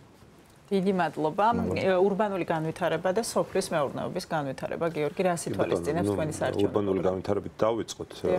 რეალურად ახლა პირველ რიგში უნდა გვესმოდეს, რომ ეს გრძელვადიანი სტრატეგიაა და მოიცავს ძალიან ბევრ კომპონენტს, ხო? მათ შორის იმ კომპონენტებს, რაზეც ნაწილობრივ ჩვენ უკვე ვისაუბრებთ. ხო, შესაძლოა ვისაუბრებთ ურბანულ განვითარებაზე, რა თქმა უნდა, აქ შემოდის ისევ ინფრასტრუქტურა, შემოდის ისევ ეკოლოგია, შემოდის ისევ საზოგადოებრივი ტრანსპორტი და ასე შემდეგ. ხო, პირველი თბილისში რაც უნდა გაკეთდეს, რომ აი როგორღაც ის რაც ჯერ კიდევ შეიძლება გადავარჩინოთ, რომ აი იქამდე მაინც აღარ მივიდეს კალაძის კორუმპირებული ხელი, ხო, რომ თბილისის ისტორიული და კულტურული იერსახე, ხა ჩვენ შეუძლებელია ვისაუბროთ თბილისის ურბანულ განვითარებაზე და არ ვისაუბროთ იმაზე, როგორ უნდა მოხდეს ეს ისე, რომ არ დავაზიანოთ თბილისის ისტორიული იერსახე და ეს დავაზიანეთ სამწუხაროდ აი განსაკუთრებით კალაძის მერობის პირობებში ჩვენ ვიცით არაერთი შემთხვევა, როდესაც აი მაგალითად ისეთი თვალსაჩინო ისტორიული, რელიგიური, მათ შორის ცენტრი, როგორიც არის ტვერელის ტაძარი მთაწმინდაზე, უბრალოდ დღეს როგორ გამოიყურება, ხო? ანუ არ ვიცი, აი მართლა გენოციდი თუ რამეს ქვია, მართლა თუ უპასუხისმგებლობა რამეს ქვია, არის ეს, როდესაც ფაქტობრივად უკვე არც ერთი მხრიდან აი ფოტოს გადაღება რომ მოგინდეს, ხო მე ჯერ ტვერელის ეკლესია ჯერ კიდევ რაღაც ძალიან ძველი ატკრიტკებს რომ ეძახდნენ, ხო, ბარათებს, აი მართლა ძველი იმდროინდელი თბილისის ბარათებიდანაც კი მახსოვს და დღეს აი ესეთი ფოტოს გადაღება რომ მოგინდეს, უბრალოდ ვეღარ ასახავ ფოტოზე იმდენად ჩააბეტონეს თუ კონკრეტული მშენებლობა გვახსოვს ჩვენ ამ ტვერელის ეკლესიის წინ. და აღარ ვსაუბრობ ხა აბანოთუბანზე და ასე შემდეგ, ანჩისხატის მიმდებარე ტერიტორიაზე და ასე შემდეგ. რა თქმა უნდა ისევ კორუფციის გამო. ამიტომ კიდევ ვიმეორებ, რომ ჩვენ თუ მართლობა თბილისში არ გავასწორეთ, არა, აი მართლაც კარგი მმართველობა, რასაც ქვია, good governance არის ესეთი ტერმინი, ხო? კარგი მმართველობა, რაც ნიშნავს გამჭვირვალე ღია ტიპის მმართველობას, ევროპული სტანდარტის მმართველობას, კორუფციისგან არ გავათავისუფლეთ თბილისი, ბუნებრივია, ხო, ურბანულ განვითარებაზე საუბარი რთული იქნება. ამიტომ რეგიონის ეკონომიკური ცენტრი კი ბატონო, იგივე აზრზე ვართ, აუცილებლად უნდა გახდეს თბილისი, როგორც პოლიტიკურად, ასევე ეკონომიკურად და ამისკენ გადადგმული ერთ-ერთი მნიშვნელოვანი ნაბიჯი იქნება, რა თქმა უნდა, თბილისი რუსთავის ერთიანი აგლომერაციის შექმნა. სოფლის მეურნეობა, კი ბატონო, ახლა საქართველოს ტიპის ქვეყანაში ბუნებრივია ეს ძალიან დიდი პრიორიტეტია, აქ ძალიან სიღრმისეული გადააზრება ჭირდება ამას, ახლა ჩვენ გვაქვს რეგიონები, რომელიც სპეციფიურად ვითარდება, მაგალითად, გასაგებია კახეთი ყურძნის მიმართულება, სამეგრელო, არ ვიცი, თხილის, გურია ანალოგიურად ციტრუსების, თხილის და ასე შემდეგ და ნუ ზოგადად ვართ მოხრე, რომ ჯერ სანამ მართლაც ისეთი ლიბერალურ ეკონომიკაზე გადავალთ და განვითარებულ ეკონომიკაზე გადავალთ, ნუ აქ სუბსიდირების და სახელმწიფო დახმარების გარეშე სამწუხაროდ სოფლის მეურნეობის განვითარება ჩვენ ქვეყანაში ჯერ კიდევ რთული იქნება და ამიტომ იმ რეგიონს რომელსაც აქვს პოტენციალი კონკრეტული სოფლის მეურნეობის დარგების განვითარების კუთხით, მიზნობრივად იმ რეგიონის სპეციფიკის გათვალისწინებით უნდა მოვახდინოთ გარკვეული, მათ შორის საბიუჯეტო სახსრების მობილიზება და სწორედ ასეთი ჩარევით, მესმის რომ ეს ჩარევაა, მაგრამ ასეთი ჩარევით შეძლებთ იმას, რომ მაქსიმალურად ბევრი ადამიანი შევინარჩუნოთ ადგილებზე და ჩვენი სოფლები არ დაიცალოს ადამიანებისგან. დიდი მადლობა, ლანა, როგორ უყურებს ლელოძლიერი საქართველო ურბანულ და სოფლის მეურნეობის განვითარების საკითხებს? დავიწყებ იმით, რომ ურბანული გენოციდის მაგალითია ჩაბეტონებული თბილისი, განსაკუთრებით მე მინდა ჩემი გულის ტკივილი გამოვთქვა მთაწმინდასთან დაკავშირებით. მთაწმინდის ნაწილში არის ძველი თბილისის ძალიან დიდი ნაწილი მოქცეული. და მე როგორც მაჟორიტარობის კანდიდატი, რომელიც ამავდროულად ვარ მთაწმინდელი და მთელი ჩემი ცხოვრება დაკავშირებული არის მთაწმინდის რაიონთან, ვეღარ ვხედავ იმ მთაწმინდას, რაც იყო ადრე. პირველ რიგში არის საჭირო ავთენტურობის შენარჩუნება, კულტურული მემკვიდრეობის ძეგლების დაცვა, ურბანული განვითარება თავის მხრივ კომპლექსურად მოიცავს ბევრ მიმართულებას, სატრანსპორტო მიმართულებას, სამშენებლო პოლიტიკა, მიმართულება კოეფიციენტების თვალსაზრისით სამშენებლო პოლიტიკის ნაწილია. ძალიან კარგად ახსენა გიორგი მაგალითი ტვარელის ეკლესია, რომელიც მაგალითია პირველ რიგში ვანდალიზმის და მეორეს მხრივ მაგალითი არის მაღალი დონის კორუფციის და მასთან და მის განადგურებასთან და ხედის განადგურებასთან და თვითონ ისტორიული კულტურული მემკვიდრეობის ტაძრის საფრთხის შექმნასთან დაკავშირებული არის ქალაქ თბილისის მერის მოადგილე. ანუ აქ არის პირდაპირ კორუფციული ინტერესი და ვხედავთ, რომ რა მივიღეთ ჩვენ. რა თქმა უნდა, ამ მიმართულებით ძალიან მნიშვნელოვანი არის ავარიული სახლების პროგრამა. 10,000 ავარიული სახლია ქალაქში და ჩვენ ვამბობთ, რომ 1 მილიარდიანი ფონდი არის შესაქმნელი ამ მიმართულებით. რაც შეეხება სოფლის მეურნეობის ნაწილს, სოფლის მეურნეობაში ქართული ოცნების პირობებში ჩადებული არის 5 მილიარდ ლარზე მეტი. და რა ვნახეთ, რომ თავიდან მთლიან შიდა პროდუქტში წილი იყო 12-13%, ახლა არის 6-7%. ანუ სწორად არ ვითარდება. არ ვითარდება სწორად პირველ რიგში იმიტომ და ყველაზე მეტი დაბალი ანაზღაურების მქონე ადამიანი სწორედ სოფლის მეურნეობაშია. რატო ხდება ეს? რატო ვერ ქმნიან იმ პროდუქციას? რატომ არის ძალიან დიდი პრობლემა? რა თქმა უნდა, ძალიან დიდი მნიშვნელობა აქვს ქვეყანაში არსებულ პოლიტიკურ სიტუაციას.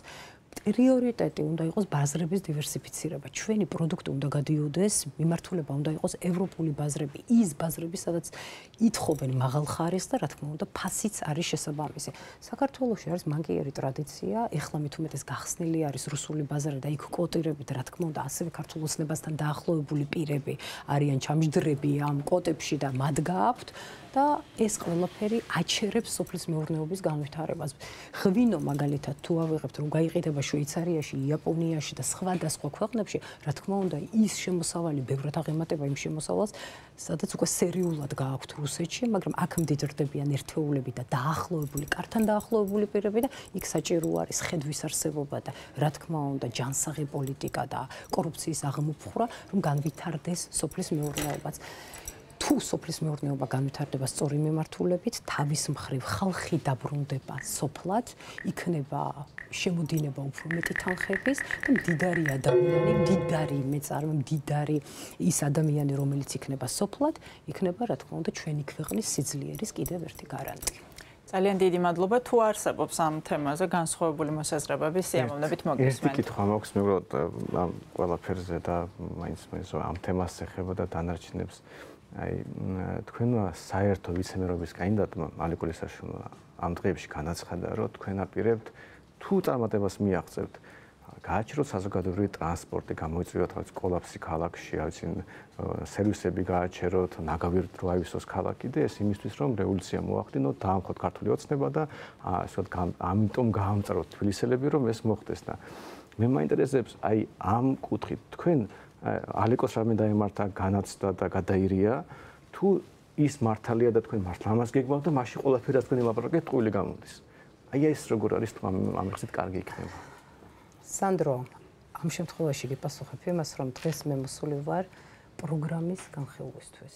ეს არის ახლა პოლიტიკური მდგენერის შემოტანა კონკურენტი პარტიისგან. შენ პოლიტიკოსები ვართ თქვენი და პოლიტიკურ პროცესში მაგრამ ამის შესახებ შეეკითხეთ ალეკო ელისაშვილს, რაც შეეხება ჩვენ პოზიციას, ჩვენი პოზიცია იცით, რომ ჩვენ შესულები ვართ ამ ბრძოლაში, რასაც თვითმმართველობის არჩევნები ქვია, ჩვენ ვიცით, რომ ეს არის პარალელური ბრძოლის ინსტრუმენტი, ჩვენ აქტიურები ვართ, როგორც თვითმმართველობის არჩევნებში აქტიურები ვართ ქუჩაში და ნებისმიერ პროტესტში და რა თქმა უნდა, თავარი მოთხოვნა ხელახალი საპარლამენტო არჩევნების ჩანიშვნა, პოლიტპატიმრების გათავისუფლება, არჩევნები უნდა ჩატარდეს, შემდეგ უკვე თავისუფალ სამართლიან კონკურენტუნარიან გარემოში. ეს არის პრიორიტეტი, ეს ხედვები არის პრიორიტეტი. დამატებითი შეკითხვა თუ გაგიჩნდათ კონკრეტული პირების მიმართ, შეგიძლიათ პირდაპირ მას შეეკითხოთ. ანუ თქვენ არ აგებთ პასუხს საკუთარ საერთო ვიცემერობის კანდიდატზე? კონტექსტიდან არის ამჟამად ნალიკოს ნათქვამი ამოგლეჭილი, თქვენ მის ნათქვამს ამჟამად იყენებთ პოლიტიკური ინსინუაციებისათვის, თქვენ მიზან მიმართული საუბარი პროგრამაზე გადაყავთ ეხლა სხვა მიმართულებით, არაჯანსაღია ახლა ეს დამოკიდებულება და ამ ეთერშიც, ამ ეთერსაც მივაყენებთ ახლა შეურაცხყოფას და დავასრულოთ ისე, როგორც არის დაგიგმილი ამ პროგრამების და პროგრამული ხედვების განხილვა. თქვენ თუ ამას ასე აღიქვთ, ეს თქვენი პრობლემაა, მაგრამ მეინტერესებს ისიც უჭერს ამ რადიკალურ გეგმას ფარს თუ არა, პირველ რიგში მე მაინტერესებს სად თქვა პარლეკომ ტრანსპორტი უნდა გავაჩერო და არა მე საერთოდ არ ვიცი სად თქვა ჯერ პირველ რიგში ასევე და არ გამიგია. არა, იმიტომ რომ ეხლა რაც ჩამოთვალე ტრანსპორტი, ნაგავი და ასე შემდეგ ინფრასტრუქტურა პირდაპირ ოცნების ლიდერებს რო უსმინე ერთ-ერთზე იგივე თქვი და მართლა და ეხლა თუ ალეკოს ტრანსპორტის მეტროს გავაჩერებთ და ყველაფერი. ცუდი რა თქვენ ვიცემერობის კანდიდატს არ უსმენთ. არა, ნახეთ, პირველ რიგში მოდი მე გეტყვი ჩვენ პოზიციას. სერვისებში მასშტაბის დასაქმებად შედის როგორც ხდებით. კი ბატონო, ნახეთ. და მაინტერესებს რომ დეთანხმებით თუ არა. ამ შემთხვევაში ხა მე რადგან კახარიას გუნდს წარმოვადგენ, მინდა გითხრა რომ ჩვენ უნდა გვესმოდეს რომ ჩვენ გვექნება განსხვავებული პოზიციები, ეს ერთი. ახლა ის რომ ჩვენ არჩევნებში თანამშრომლობთ და კონკურენციას გამოურიცხავთ, იმას არ ნიშნავს რომ ჩვენ ყველაფერში ერთნაირი მოსაზრებები გვექნება, ეს ერთი.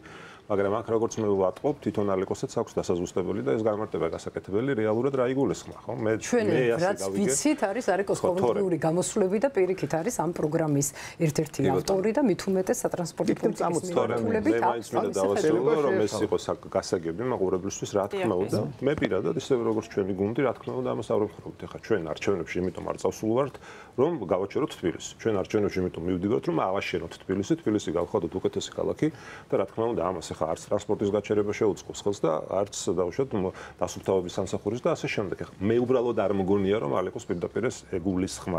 დიდი ალბათობით კიდევ მეორე ჩემი ვარაუდია ეს, რომ აქ იყო დაგულისხმები ის, რომ მას შემდეგ რაც თბილისი გათავისუფლდება პარტიული, ასე ვთქვათ, თბილისის მერიას გულისხმობ, პარტიული გავლენისგან, ამ შემთხვევაში იქ მომუშავე ადამიანებს ექნებათ გაცილებით თავისუფლად გადაწყვეტილებების მიღების საშუალება, მათ შორის ისეთი გადაწყვეტილების, როგორიც არის მაგალითად გაფიცვა, მაგრამ კიდევ მეორე ეს ჩემი ვარაუდია, თუ ალეკო გამოვა და დაადასტურებს, რომ მან მართლა იგულისხმა, რომ იმიტომ მოდის ახლა თბილისის მერიაში, რომ გააჩეროს მუნიციპალური სამსახურების მუშაობა, რა თქმა უნდა, ამას ჩვენ არ დავეთანხმებით არასდროს, იმიტომ რომ არჩევნებში მივდივართ იმიტომ, რომ თბილისი გავხადოთ უკეთესი ქალაქი.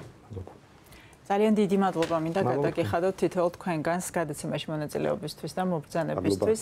მაშინ ასე დასრულდა ჩვენი დღევანდელი დებატები. მე შეგახსენებთ, რომ ევრონიუს ჯორჯიას ეთერში საზოგადოებას თავიანთ საარჩევნო პროგრამას აცნობდნენ არჩევნებში მონაწილე პოლიტიკური პარტიების წარმომადგენლები. დღევანდელი ჩვენი გადაცემის სტუმრები გახდნენ ლანა გალდავა, ლელო ძლიერი საქართველოს, მთაწმინდის მაჟორიტარი კანდიდატი გიორგი შარაშიძე, კახარია საქართველოსთვის, თბილისის საკრებულოს თავმჯდომარეობის კანდიდატი და ალექსანდრე რაქვიაშვილი გირჩის ვიცე-მერობის კანდიდატი. გმადლობთ ყურადღებისთვის.